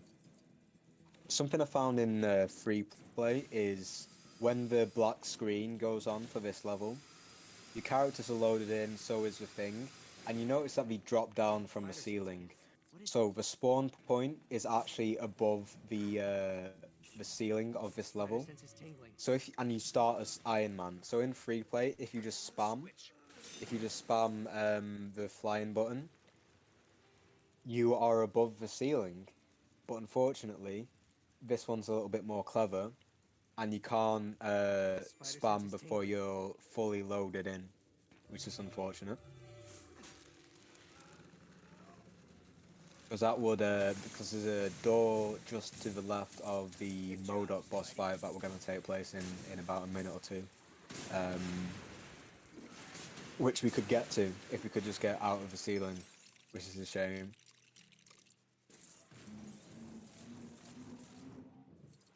great, let's go. So he's just charging his hammer again, which is always pretty nice to see. You're making all this noise? Get him, boy! Because whenever Thor's in a level, you're gonna need to have his hammer charge. It's just like a fact, because you're gonna have to use it at some point. So here we're gonna use both Iron Man to blow up the silver objects. When we're gonna switch to Thor, Iron Man's gonna go down to the left once he gets this gold panel destroyed. Oh no, once he gets it, right, yeah.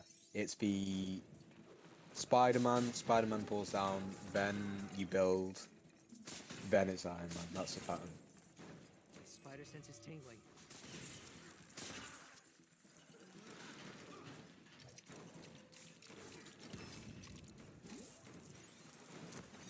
believe this is the only level in the game, if I'm correct. Well, the only story level, at least, that I know of, where you get to control a little vehicle, which is like a little small fact, because in a lot of other level, oh no, that is a lie. Oh no, it's not. In story mode, any percent, that's like the only vehicle you get to use at all. Which is a shame because vehicles can be used in other LEGO games to clip through walls and stuff like that. Or get out of bounds at least.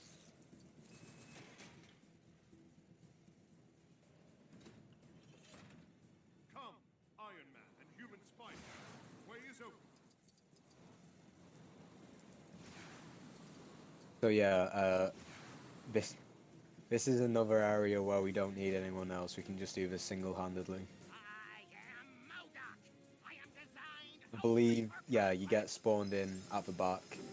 Nothing can penetrate my It's nice to have the other force players field. around. You could always use Iron Man's fast rockets. He's using the pulse beams at the moment. Doing a little bit of a mixture of everything. He's got the... Instead of aiming with his rocket, what he's doing is he's aiming with the laser. So whenever, in a couple minutes, he's gonna have his shield down. Just there, sorry. Hold my awesome So once the shield goes down and he's moving to the right, because the laser's already active, like it's already in the way of M0CUT, you don't have to wait for the rocket that you would use usually to fly up and actually hit him. So it's much faster that way.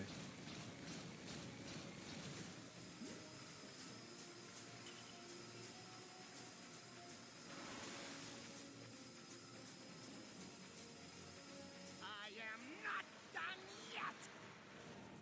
Here I go again.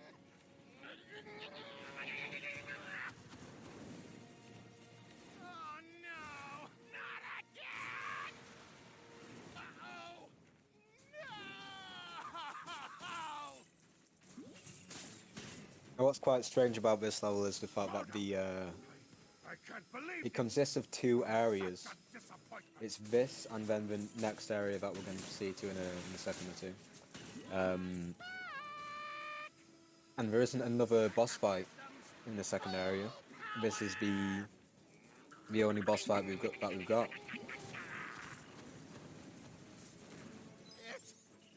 Was it enough? Which is nice that they're not overbearing us with boss fights, because they do take up a lot of time. Never saw this coming. How long can you keep this bubble So this is unfortunately may not be a boss fight, but it is a auto scroller essentially, because you can't go as any faster than Jean Grey can go, and she's walking at a pretty snail pace right now. And I've heard that people can get outside of the bubble, but we don't get very far outside, which is a shame because I believe... I'm not sure what happens when you leave a bubble. It's kind of like a myth, or a story that you've just like never heard of. It's like a story that your grandma would tell you. Back in my day, I heard about someone who went inside out of the bubble. Jarvis, any sign of that research sub? You were never seen again. Was inside when the tanker blew. But yeah, It appears as though he may have been caught in a I don't know if I am detecting a vessel what happens if you can escape the bubble, because as you'll see swimming down in this section, some Doctor Doom goons are gonna swim through. So I'm not sure if the water physics are actually there, because you can swim in this game. You can swim in New York City, but you can't dive. So I'm not sure what would happen if you were to actually leave, if you could fly around in the empty space, or if you would kind of just sink back down.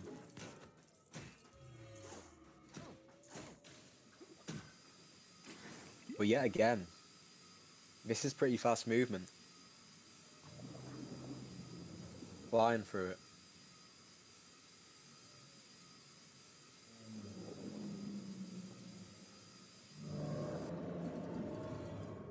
senses tingling.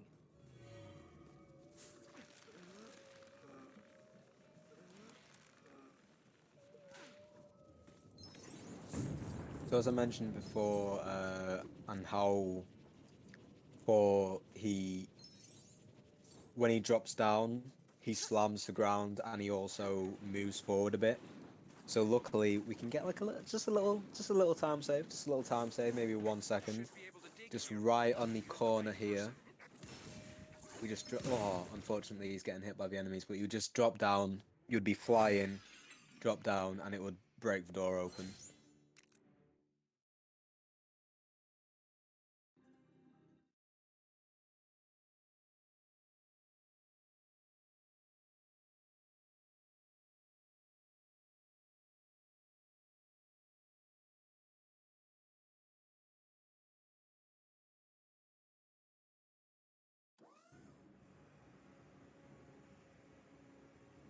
You'll need a plane to follow Magneto and, I can't believe I'm even saying this, the Statue of Liberty.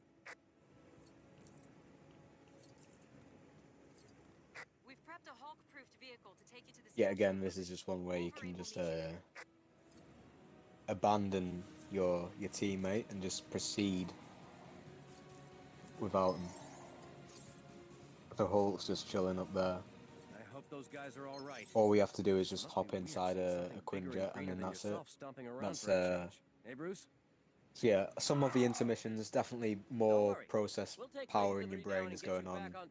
Some you can just walk into, You guys sure land took your directly in time. front of it, and you're there.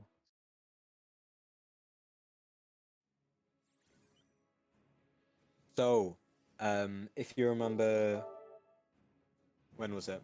Maybe, must have been an hour or so ago, when I mentioned I don't like watching, I get a little bit nervous when I'm watching some of the skips for areas with tall locations where there's a lot of places you can fall off.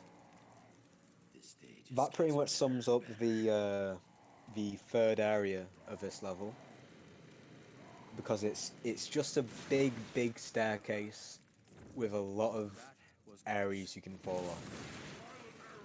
So it'll be fun to watch, I suppose. However, a little bit nervous, because if you fall off, you lose such an incredible amount of time. There are a lot of enemies around. Try using more powerful attacks. So I won't be surprised if Loopy sets up some insurance so that he doesn't fall all the way to the bottom. We'll see in a couple of minutes.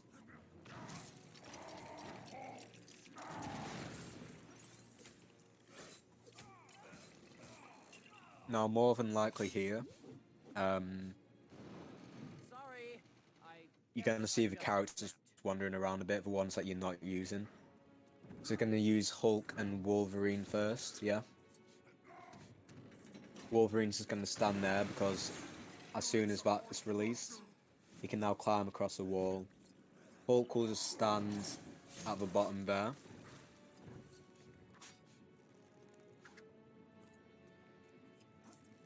Depending on who you're using, people can just kind of walk around a little bit for no reason. There is a skip we can use here where we, instead of picking up this object that's blocking our path, we can lunge jump with Wolverine. But it's not faster, so we're just not going to use it. I don't get it. How did that burn a metal statue's hand? I actually have a theory about it. Don't actually care, bub. This could be tricky. We need to figure out a way to get across.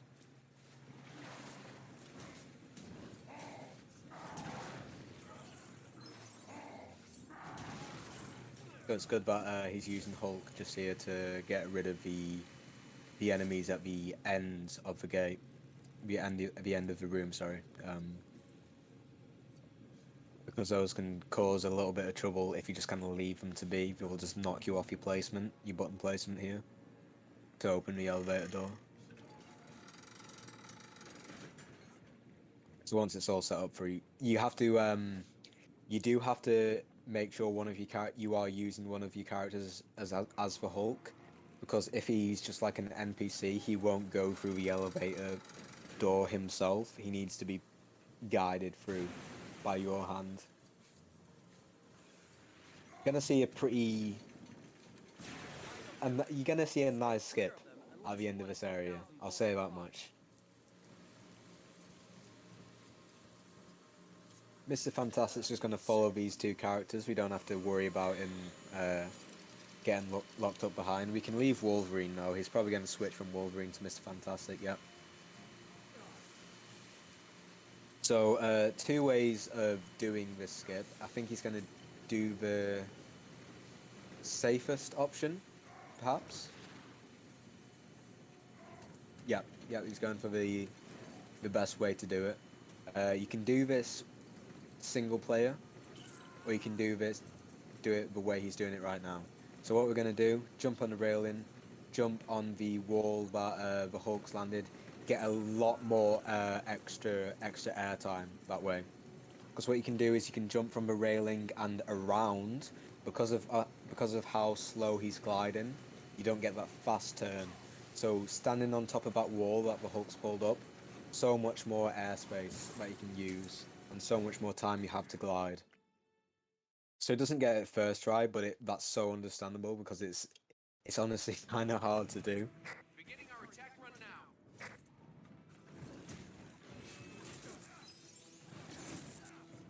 So you see how he goes to the right. There is a pattern for Wolverine to follow there, like a little zigzag, but you can just jump to the end of it and just then double jump up the wall. Now he's probably gonna set up some insurance here, I believe. So as you can see, you can get across here without pulling down a bridge for Wolverine to get across. Well, there's no real reason why you shouldn't do it if you're using two players. So as you can see, Wolverine can jump onto that little thing he's pulling out. But by adding that bridge, if you fall off a little bit further down this staircase, what that allows the AI to follow the route it's supposed to go to. Because if you don't leave a route for them, they're just going to be stuck at the bottom for the entire time, and you have to do it all the work yourself. So that's a little bit of insurance. The real hard part of falling off, because obviously we're on like, what is it? Ground floor, then there's first floor, probably on like the second bit of a staircase here. As we're going up, it's just going to get a little bit more risky. This is the part where you're most likely to fall off. What we're going to do, stand on this railing, jump over. He glides over, and he's going to set up the insurance here, opening this bridge. Because what you would usually do, just do that same thing you did with Mr. Fantastic with the Hulk and Wolverine. But doing that, the AI knows where to go. It can just do the intended route, you know? Gets everyone across safely. So now there's not too much pressure if you fall off, and there's no real... That was the hardest part of this area in terms of falling off. So everything else is not that risky now. When you're going over these little bridges, the game, you're kind of locked into it, so you don't have to worry about falling off. As long as you're not jumping, because that's the fastest way to get across it, kind of just bunny hopping across it. But as long as you're not doing that, you're locked on the bridge, you're not going to fall off.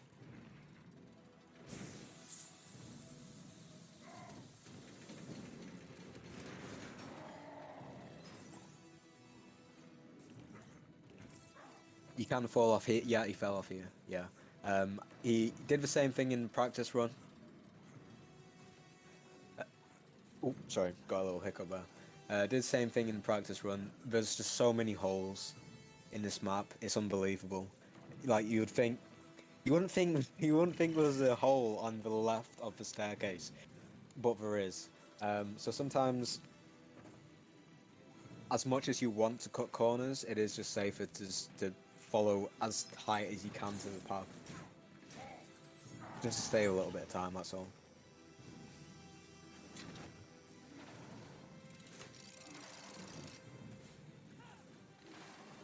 We're on the home stretch now, up to the boss fight.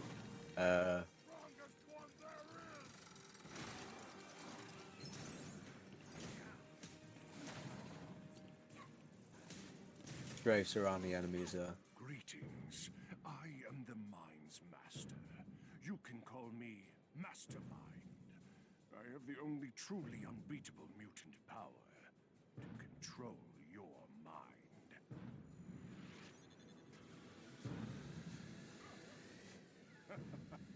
A primitive mind.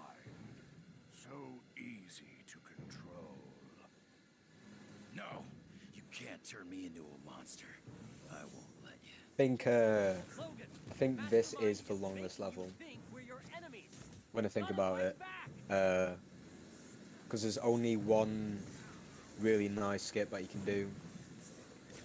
And then unfortunately, in this area, the door for this area, if you want to, the dev door, it's directly under that panel, I believe. That Wolverine's on that little circle. You will jump off from the back of Lady Liberty's skull, and then you would clip, because it's not a physical object, once you're out of bounds. You just go underneath, and then just under where that panel is where the door would be. Unfortunately, there's no way to clip out at the moment. What would be nice if there was a way to like use the Hulk to push Mr. Fantastic out, or use Mr. Fantastic's useless teapot ability to transform or clip out of a wall or something and then glide down. But it would be so difficult to get the right spot when you're gliding, because I mean, you saw previously, he's not the tightest turns you get when you're gliding with Mr. Fantastic.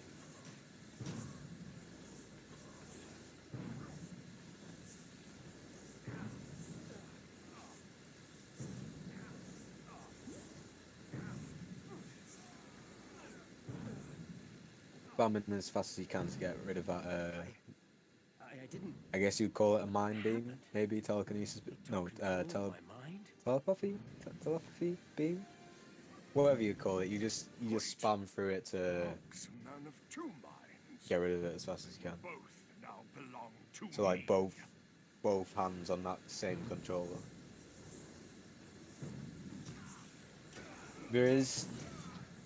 It is a pretty lame boss battle. There's a few ways you can kind of make it a little bit nicer. It's just depending on who you're attacking with. So when Mr. Fantastic is attacking you, you want to beat him up with the Hulk for the first attack. When he wraps around you, you're going to use Wolverine, because he's better at punching, I think, yeah?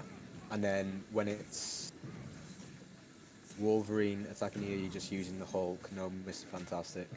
And then you use Wolverine for this Hulk battle, because it doesn't matter if you get hit by these guards, because Wolverine is invincible to everything. Although it does count if you get hit by the Hulk, it means that, because it's like a cinematic boss fight, if you will, it does mean that the event will play out where you get hit by the Hulk, and he counts that as a win for him, so he's going to try and hit you again. So you do have to dodge it.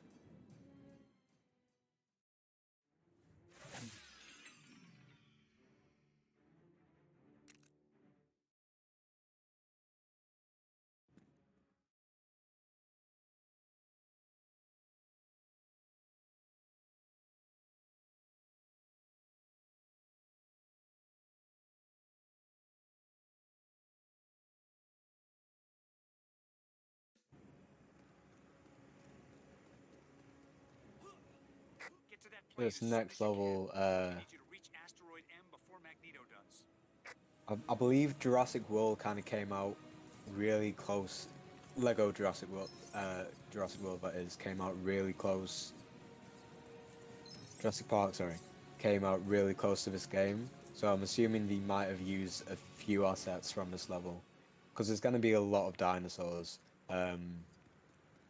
You kind of forget that dinosaurs do exist in the Marvel universe, which is kind of weird. It's nice that they're included.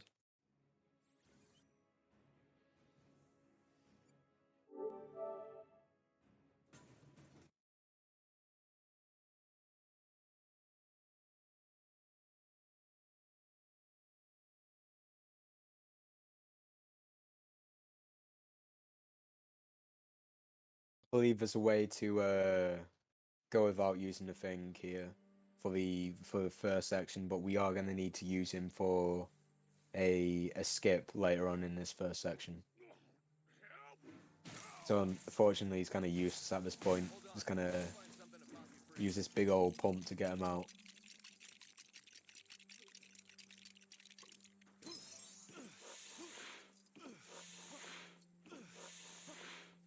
Gets out on the forfeit. There we go. Just don't tell Johnny about it.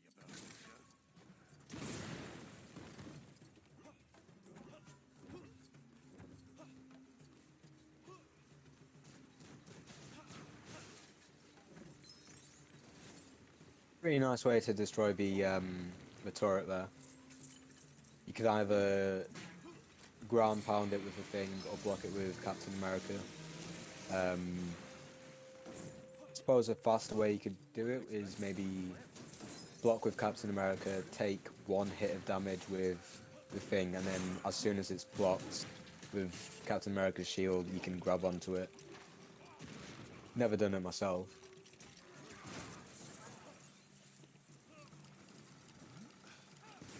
This is yet another area where enemies are going to get in your way so much, and they're the mutant enemies as well, so not the most relaxing of days. Oh, okay, so wow, he just went straight through that. So yeah, that's the skip I was talking about, where you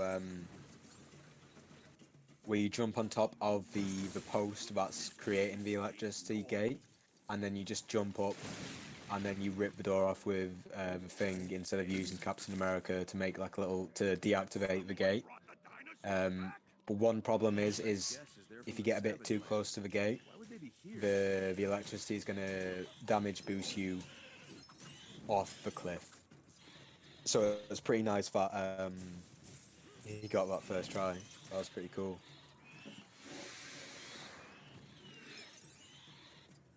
Oh, that is good as well.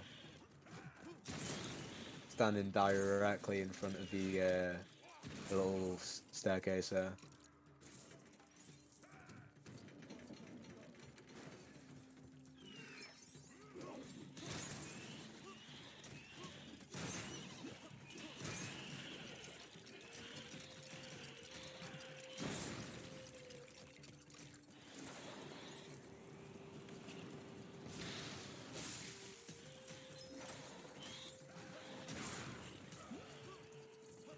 So this is like a little,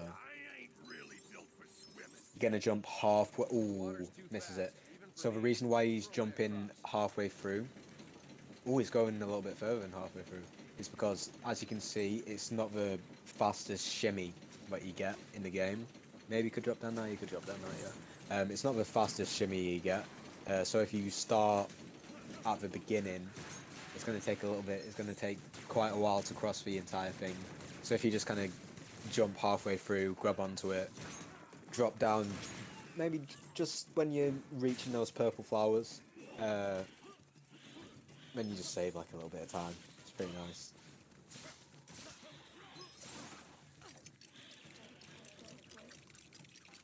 He's got the thing waiting straight over the gate so he can walk through.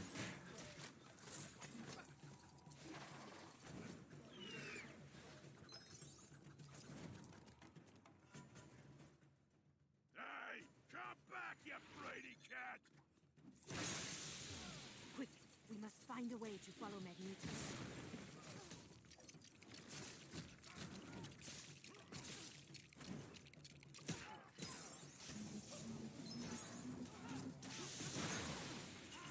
As you can see from the little subtitle, there's 3 hours. 3 hours is the allotted time, but we're easily getting underneath that. I estimated maybe 2 hours 40, because Loopy is also the world record holder for replay story, and because his replay story run is a little bit dated, it doesn't include all the new skips you found for replay story. So it's just pretty much like any percent without cutscenes, which is this. So it's probably gonna sit around 2 hours 40. And no matter what, this is gonna be the first run submitted, I believe, to the leaderboard for no cuts for LEGO Marvel Superheroes. Bring it!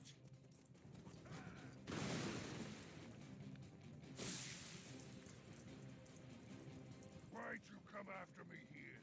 I just want to be left alone!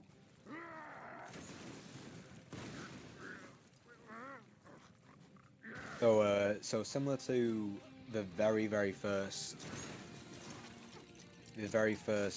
boss fight in this game in Sun Central Station, this one's kind of just a bit about placement. You're gonna be building a lot of objects that you're gonna throw at Magneto. So my memory's a bit hazy on where they all land. There's gonna be the pumpkin first, which you're not throwing at him, that's just to get Rhino out of the picture. There's gonna be an alarm clock, a fly swat, and and a what do you call them? Sorry. What about? I'm thinking of Minecraft and I don't know why. A big heavy metal object. That's what you're throwing at him, basically. Which doesn't make much sense because he's Magneto, but you're gonna throw 3 objects at him. I believe the first object lands on the right, maybe. Second object lands on the left, then center. I could have that all wrong, to be honest, though, because I always get confused on where everything lands. But basically, you're just gonna be. You can either be Captain America and the Thing, or Storm and the Thing. It depends on your preference. Storm has that ability where she can just spam, like similar to Spider-Man's web sling little shot thing. Just kind of spam shots at everybody, get everybody out of the area. So, what's the reason why? Yeah. So first one on the right, second one on the left, third one central. So, because Magneto's controlling them, what you want to do is you want to bait him over to where you want to stand. So you want to, as you can see, it does like a little ground pound thing to wear off some of the damage on it. So you want to be in that general area so that when you're building it, you are pretty much next to where it's going to be built and where it's going to remain. So then you can just pick it up and throw it.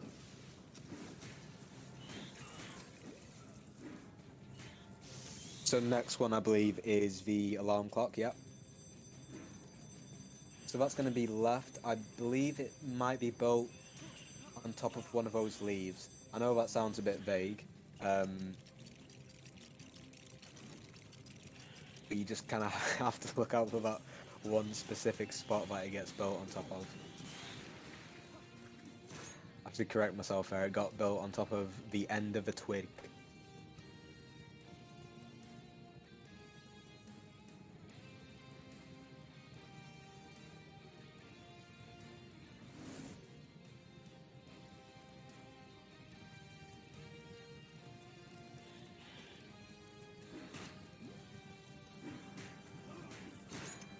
When Magneto gets knocked down and he's kind of dazed on the floor for a bit, you can either run up to him with the Thing, because the big characters run faster than the average sized characters, just slightly. So you can run up with the Thing and punch him, or you can aim with Captain America and just like throw your shield at him. I don't think there's really any timings for it, so it's kind of up to your preference. Probably doing the Thing and just running up to him, punching him straight in the face. You see he's got Captain America there already.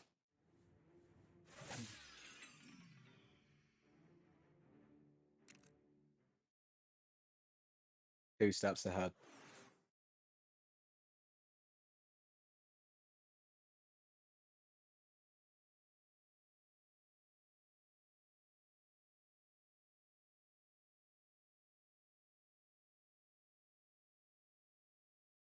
So, where is this jet of yours? Parked all nice and safe in Central Park. I think.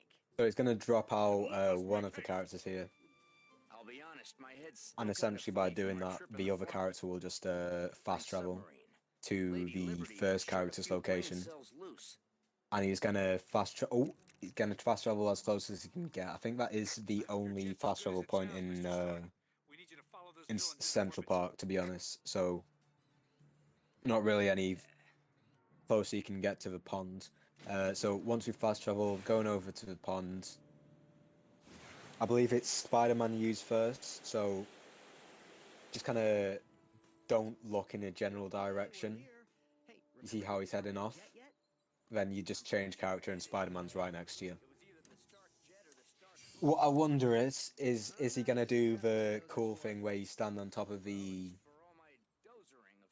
bridge that's gonna get built? I don't know if it actually helps. I've done it myself before, and because of how this game is, and it kind of wants you to wait for some things to happen first. The jet's gonna come out of the ocean now, so he's standing on top of a bridge. Gonna have both characters on top. Iron Man can stand on the side of the panel if he wants to get any closer.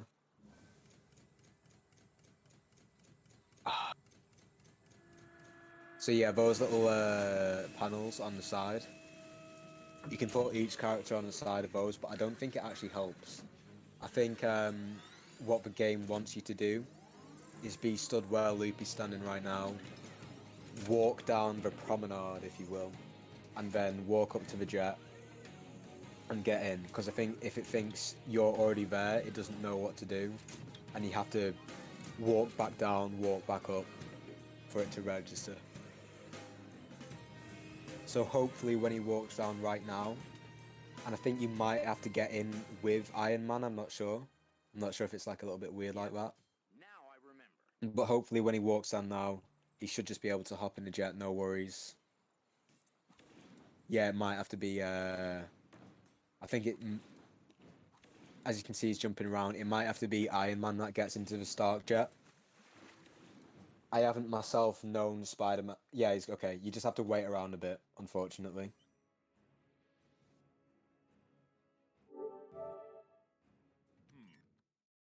As in Loopy's standard any percent run, he stands on the side of the bridge, gets carried to the bridge, to the end of the bridge, that is, during that animation. But unfortunately, it doesn't help out. You still just have to wait about, which is weird that it doesn't allow you in the jet straight away. But I'm assuming it's just because it's loading everything up. Nobody is ever happy to see us. As you can see, charges Paul's hammer straight away, no problems. First thing on his mind. Left that in my Swiss armies. As I said before, any level of 4, you need to charge his hammer.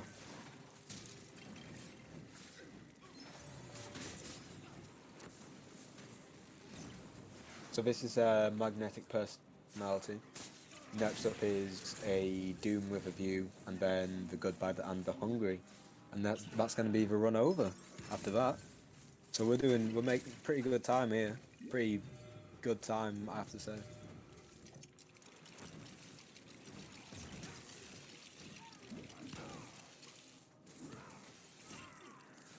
Whose less than stellar idea was this? Get ready. Hang on, everybody!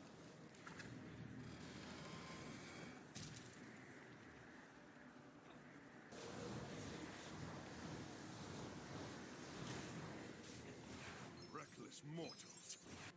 End of the line for you, I'm afraid. Do see yourself out. I'm rather busy. We need to keep up. This is yet another level I wish we could kind of just clip out of. Yes. Because we've got Thor, we've got Iron Man, we've got Spider-Man. We know that we can kind of clip through doors with Thor, and Iron Man's a flying character. He's like the best character to use in free play. And push to come to shove, if we couldn't clip out with anyone else, we've got Spider-Man, and he can kind of web sling up, because all you would have to do is just get to fly above this, all of this, get to the end, and then just trigger the door, which is just kind of behind the physical door. Something I find funny about this level is, as you can see on that wall on the left, there's a little thing for Spider-Man to use his spider sense and climb up the wall. I don't know why that's in the game when Spider-Man can just sling up there. In fact, I think that's how the AI gets up there, which is interesting that the wall's even in the game.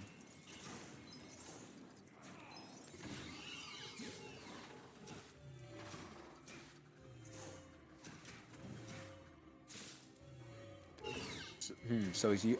Yeah. Okay. So he got hit by one of the mutants, one of the troublesome mutants. So unfortunately, he couldn't open the door as fast as he might wanted to. Literally. Do you really think you can defeat me here?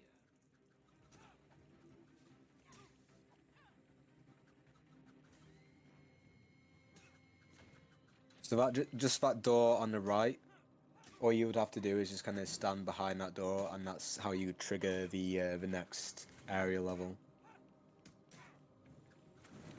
Area, sorry.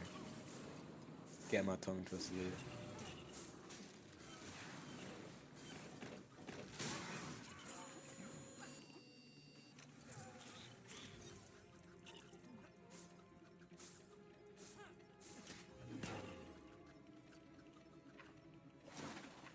That's pretty nice, that he's standing right at the door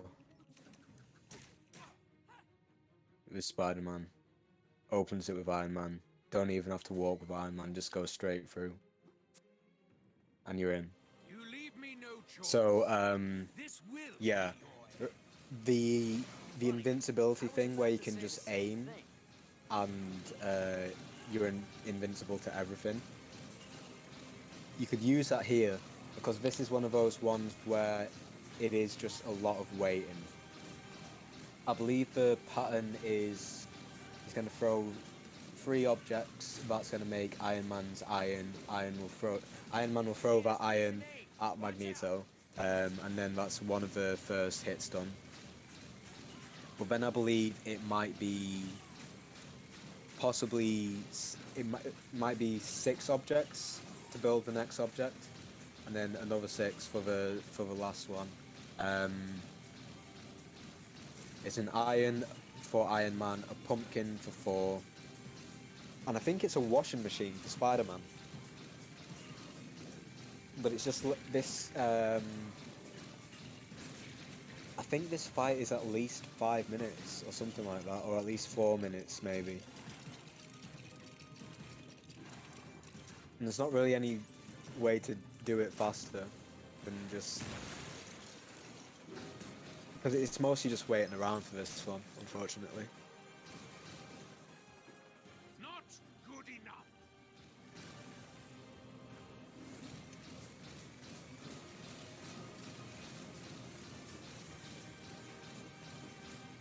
So he's got Iron Man and Spider-Man just both spamming their quick attacks. So whenever anyone kind of just walks up to them, they're dealt with. So he's going to shoot at Spider-Man because Spider-Man's player 1. Player 1 always gets priority here.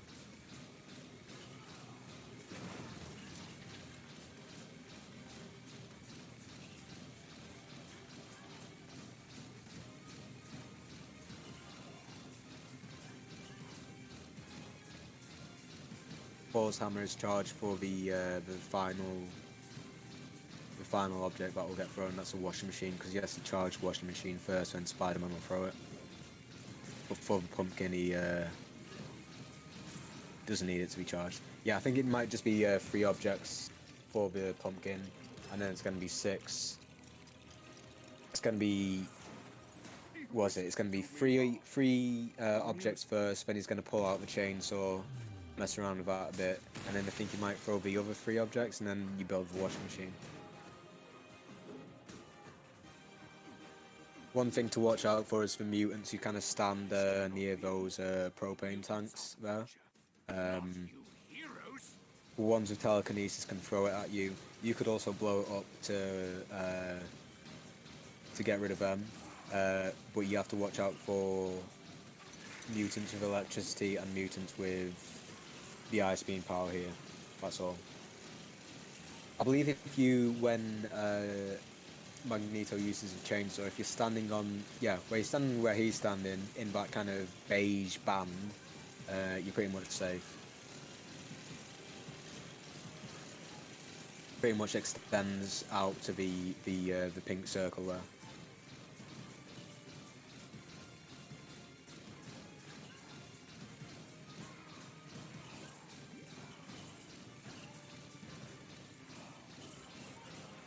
This isn't like the Rapturous Rise boss fight where it's kind of right hand side, left hand side, center. It's left, right, left. Pretty much the same place as the first one.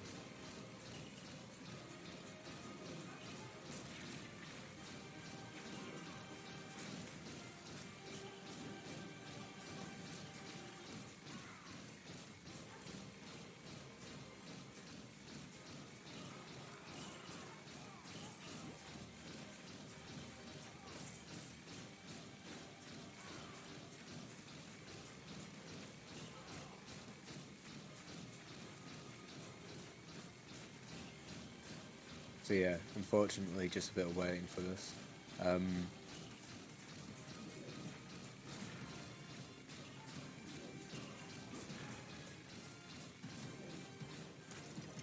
So yeah, so he's sent over 6 objects. He's gonna build. He's gonna use. He's got 4 standing where he needs to be on the direct spot for the charge, so he just gets it straight away. And then he's just gonna budge out the way of Spider-Man, and then that's that done. And find a way to stop him for good.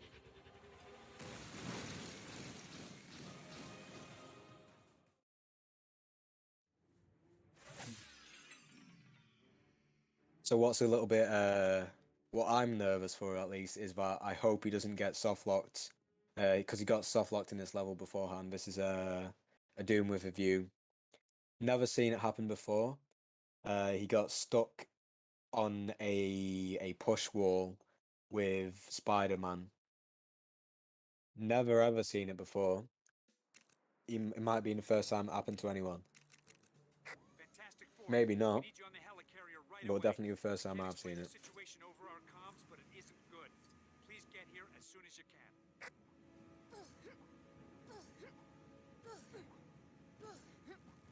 You're here. I'll brief you on the situation. Welcome to the helicarrier's command center. Pretty cool, huh? You can replay missions by selecting them on the central console.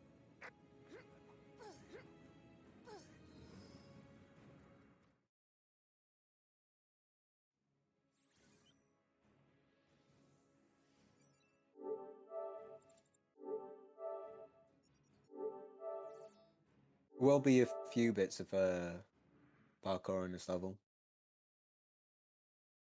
First area is you have to parkour over a small little gap using all of the characters. Do you think Dr. Doom So instead of like will Red Head take Detention, share power? where we Not in the slightest.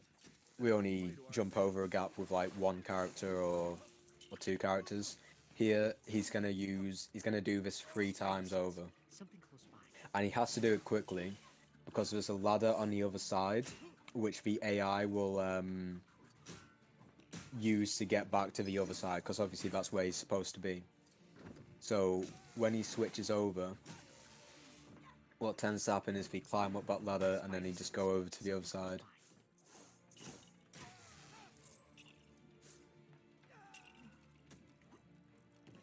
As you can see, Captain America can't make his mind up on where he's supposed to be. He's just kind of standing at the ladder. He's going up, he's going down, he's going all over the place. Spider sense is tingling. There is like a small pattern, but it's very forgettable.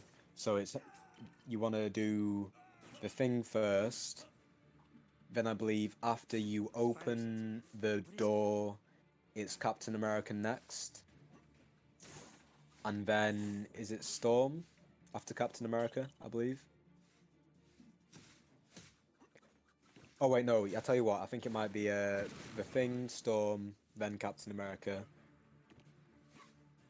Maybe Spider-Man halfway through that, because I know you do have to pull something with him. Yeah, So it's bringing Spider-Man across now. Once all the characters are across, then we know that that's where they're supposed to be standing. Yeah, the Thing, Captain America,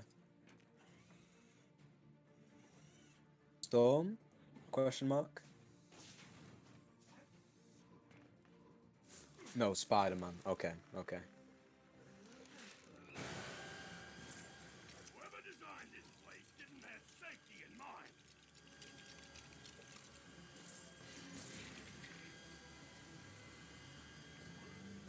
I believe you can this little gap here. Oh wait, no, yeah, you can get across it, but you will get shocked by that lightning. So then you can't actually get across it. You'll get damage boosted off the ledge again.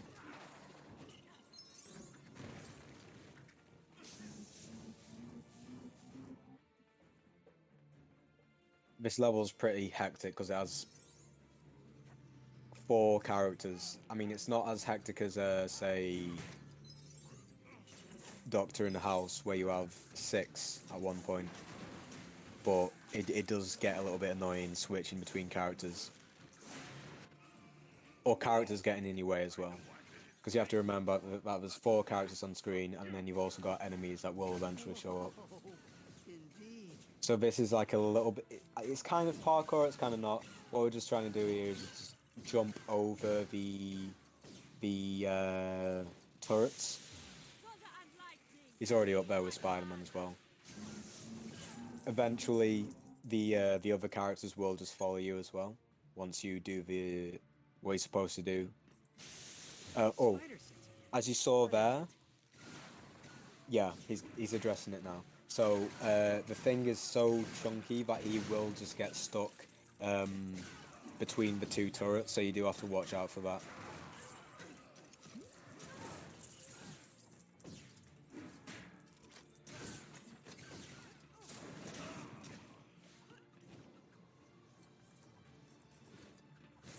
But fortunately, I believe that's it for the turrets.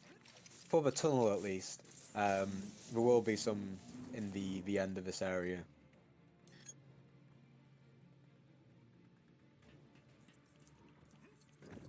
Spidey sense something close by. Warning. Adjoining So we're just hoping and connection praying he is don't get lost. soft-locked now. Proceeding is not advised. They always say that. Spider sense is tingling. So you don't have to climb up that wall with Spider-Man, you can just use his web sling, but when you're using two players at the same time, it's easier for the game to just let you do your thing. So hopefully, oh no, he's gonna go for it at the same time. That can get a bit confusing, pushing both of the both of the green panels at the same time with both characters, because you go in opposite directions, I believe. Door mechanism activated. Or you might be going in the same direction actually. Now that they told me not to open it, makes me want to do it all the more.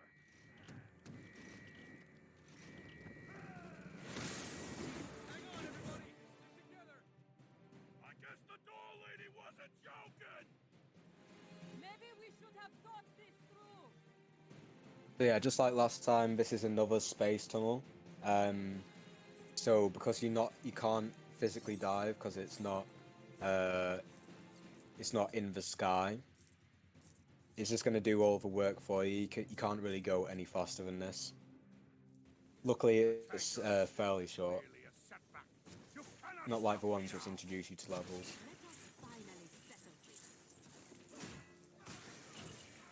Guard, dispose of these super losers.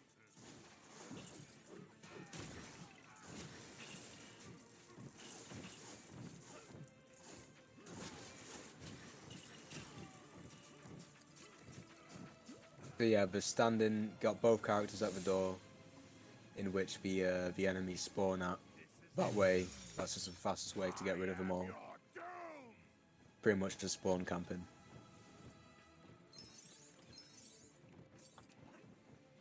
Oh, I just spilled milk everywhere.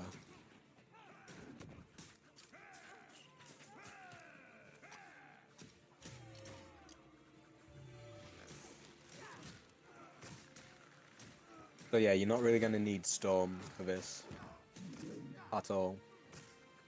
She can just kind of sit back in the sidelines. Captain America is going to be used for this next bit. This is a bit RNG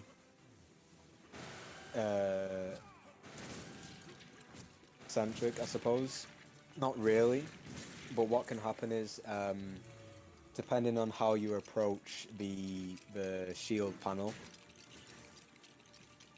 enemies can and or will, even teammates as well, will walk in front of this laser beam or something like that. Yeah, just like that. So when he blew up one of those generator rings there, that landed in front of a laser beam, and it's still a physical object. So anything that gets in the way of that laser beam for just a couple of seconds, that was only like 2 seconds, it cuts out the whole thing. And then because he doesn't really have a good animation for when he gets out of that shield position, he just stands there and he will die, and then he has to respawn because he's the only character who can block a laser beam. Luckily that wasn't that bad. The worst possible thing you can get is having the thing walk in front of a laser beam, because he's so big and he will just stand there. He doesn't really move out of the way.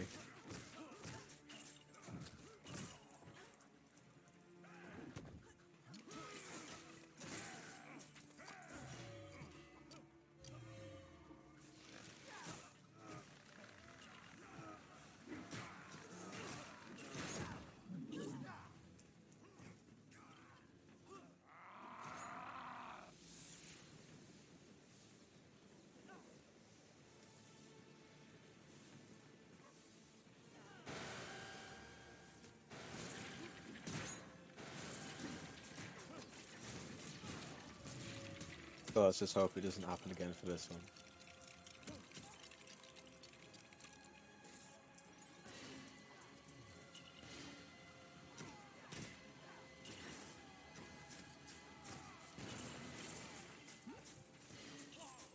Yeah, unfortunately it is probably just...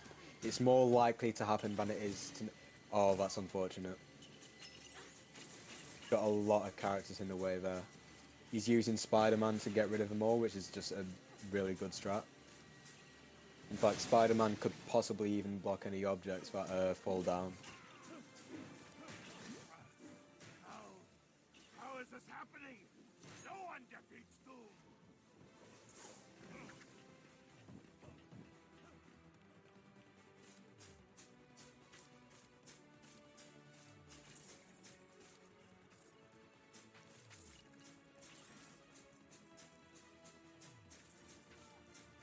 So in comes the last big Chungus to defeat.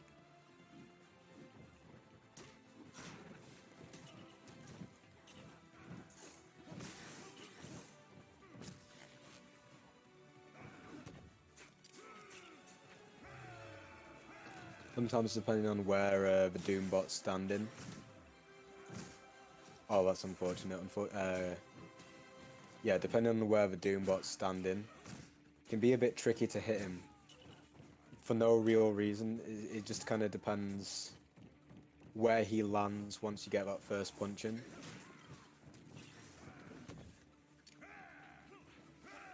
Because if he's clipped halfway through like one of those pink walls, that can be particularly difficult.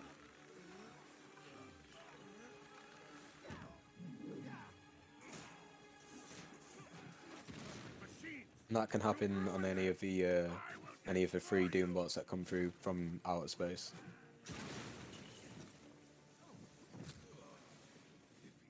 Oh wow.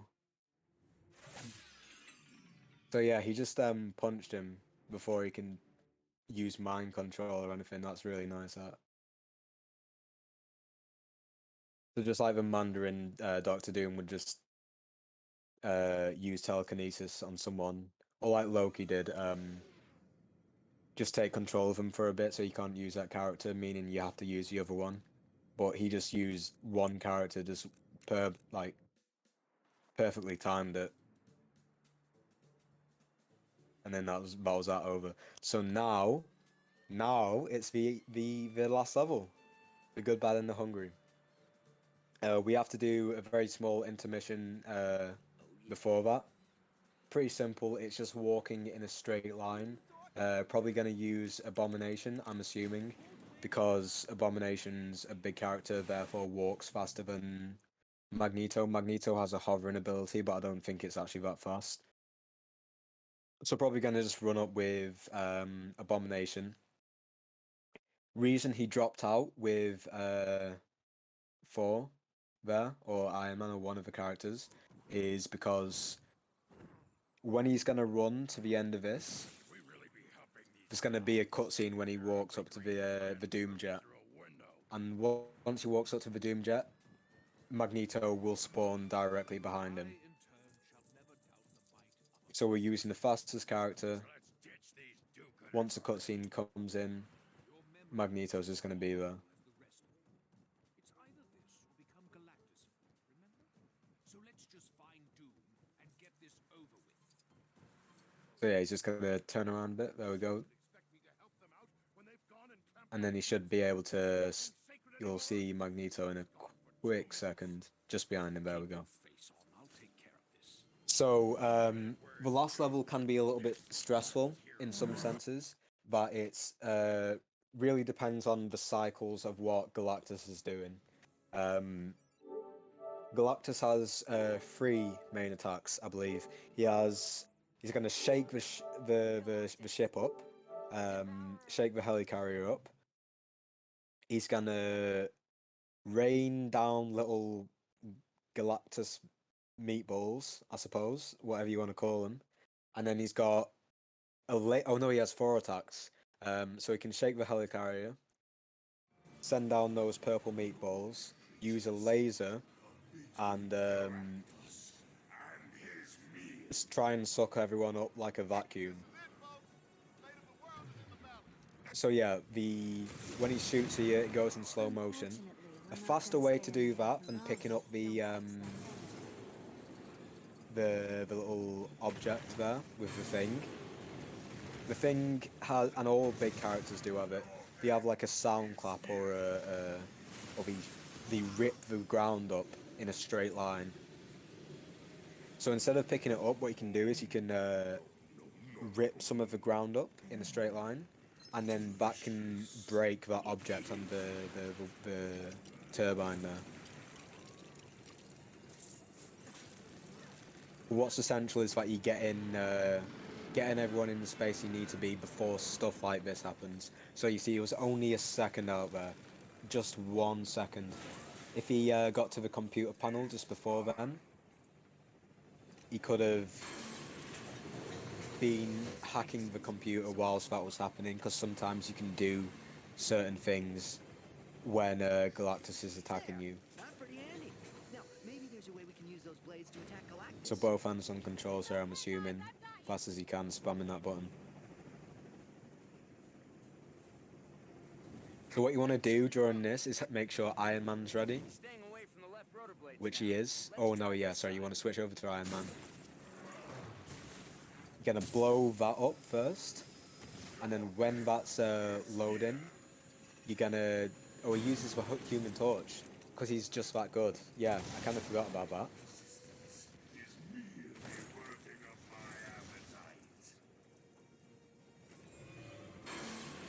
I was focused so much on Iron Man just then, but I didn't even see where he went with Venom. The traditional way to do that is destroy the gold fuel tank with Iron Man whilst the computer panel's loading. Then spam the computer panel, like get the turbine going. Whilst you're doing that, jump over the flames with Venom. But what he seemed to do was make sure that everything had been destroyed. And whilst Iron Man was hacking into the computer panel there, he kind of jumped around. Only caught it in the glimpse of my eye there. But that's definitely something I've never seen before, something productive.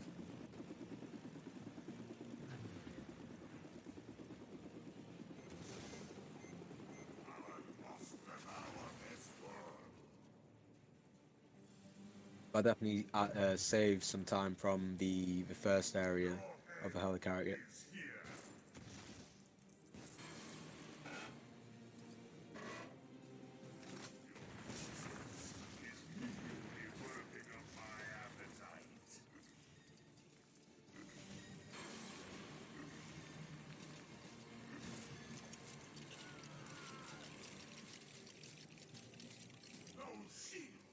this is built. That's another one of those occasions where finding the specific build block can be tricky to trigger the animation for building a computer panel. I think it's more so a bit of a thing with Mr. Fantastic that he can't find it, so he's using Dr. Octopus instead, and I think maybe that kind of fixes the issue.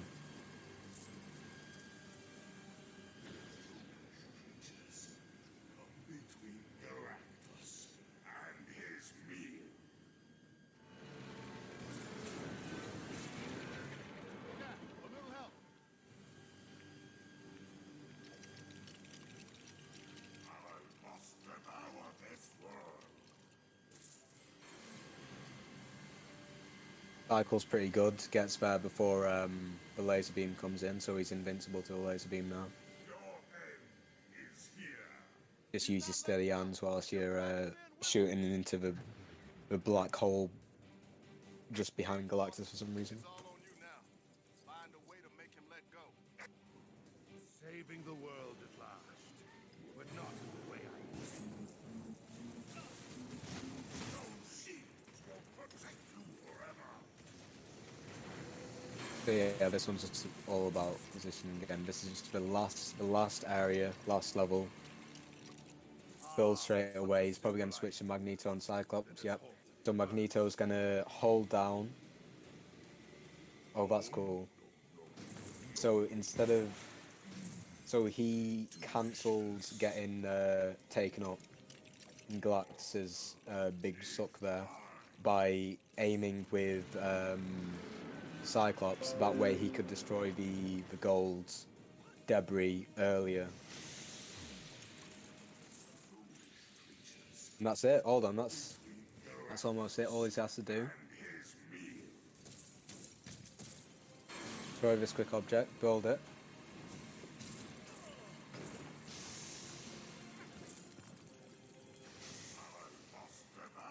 Look at this. This is an easy sub 3 hours. Beautiful.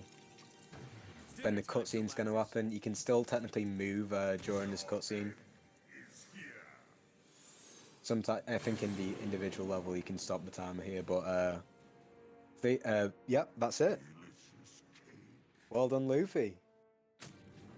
What was that? 2 hours, 53 minutes, and 15 seconds.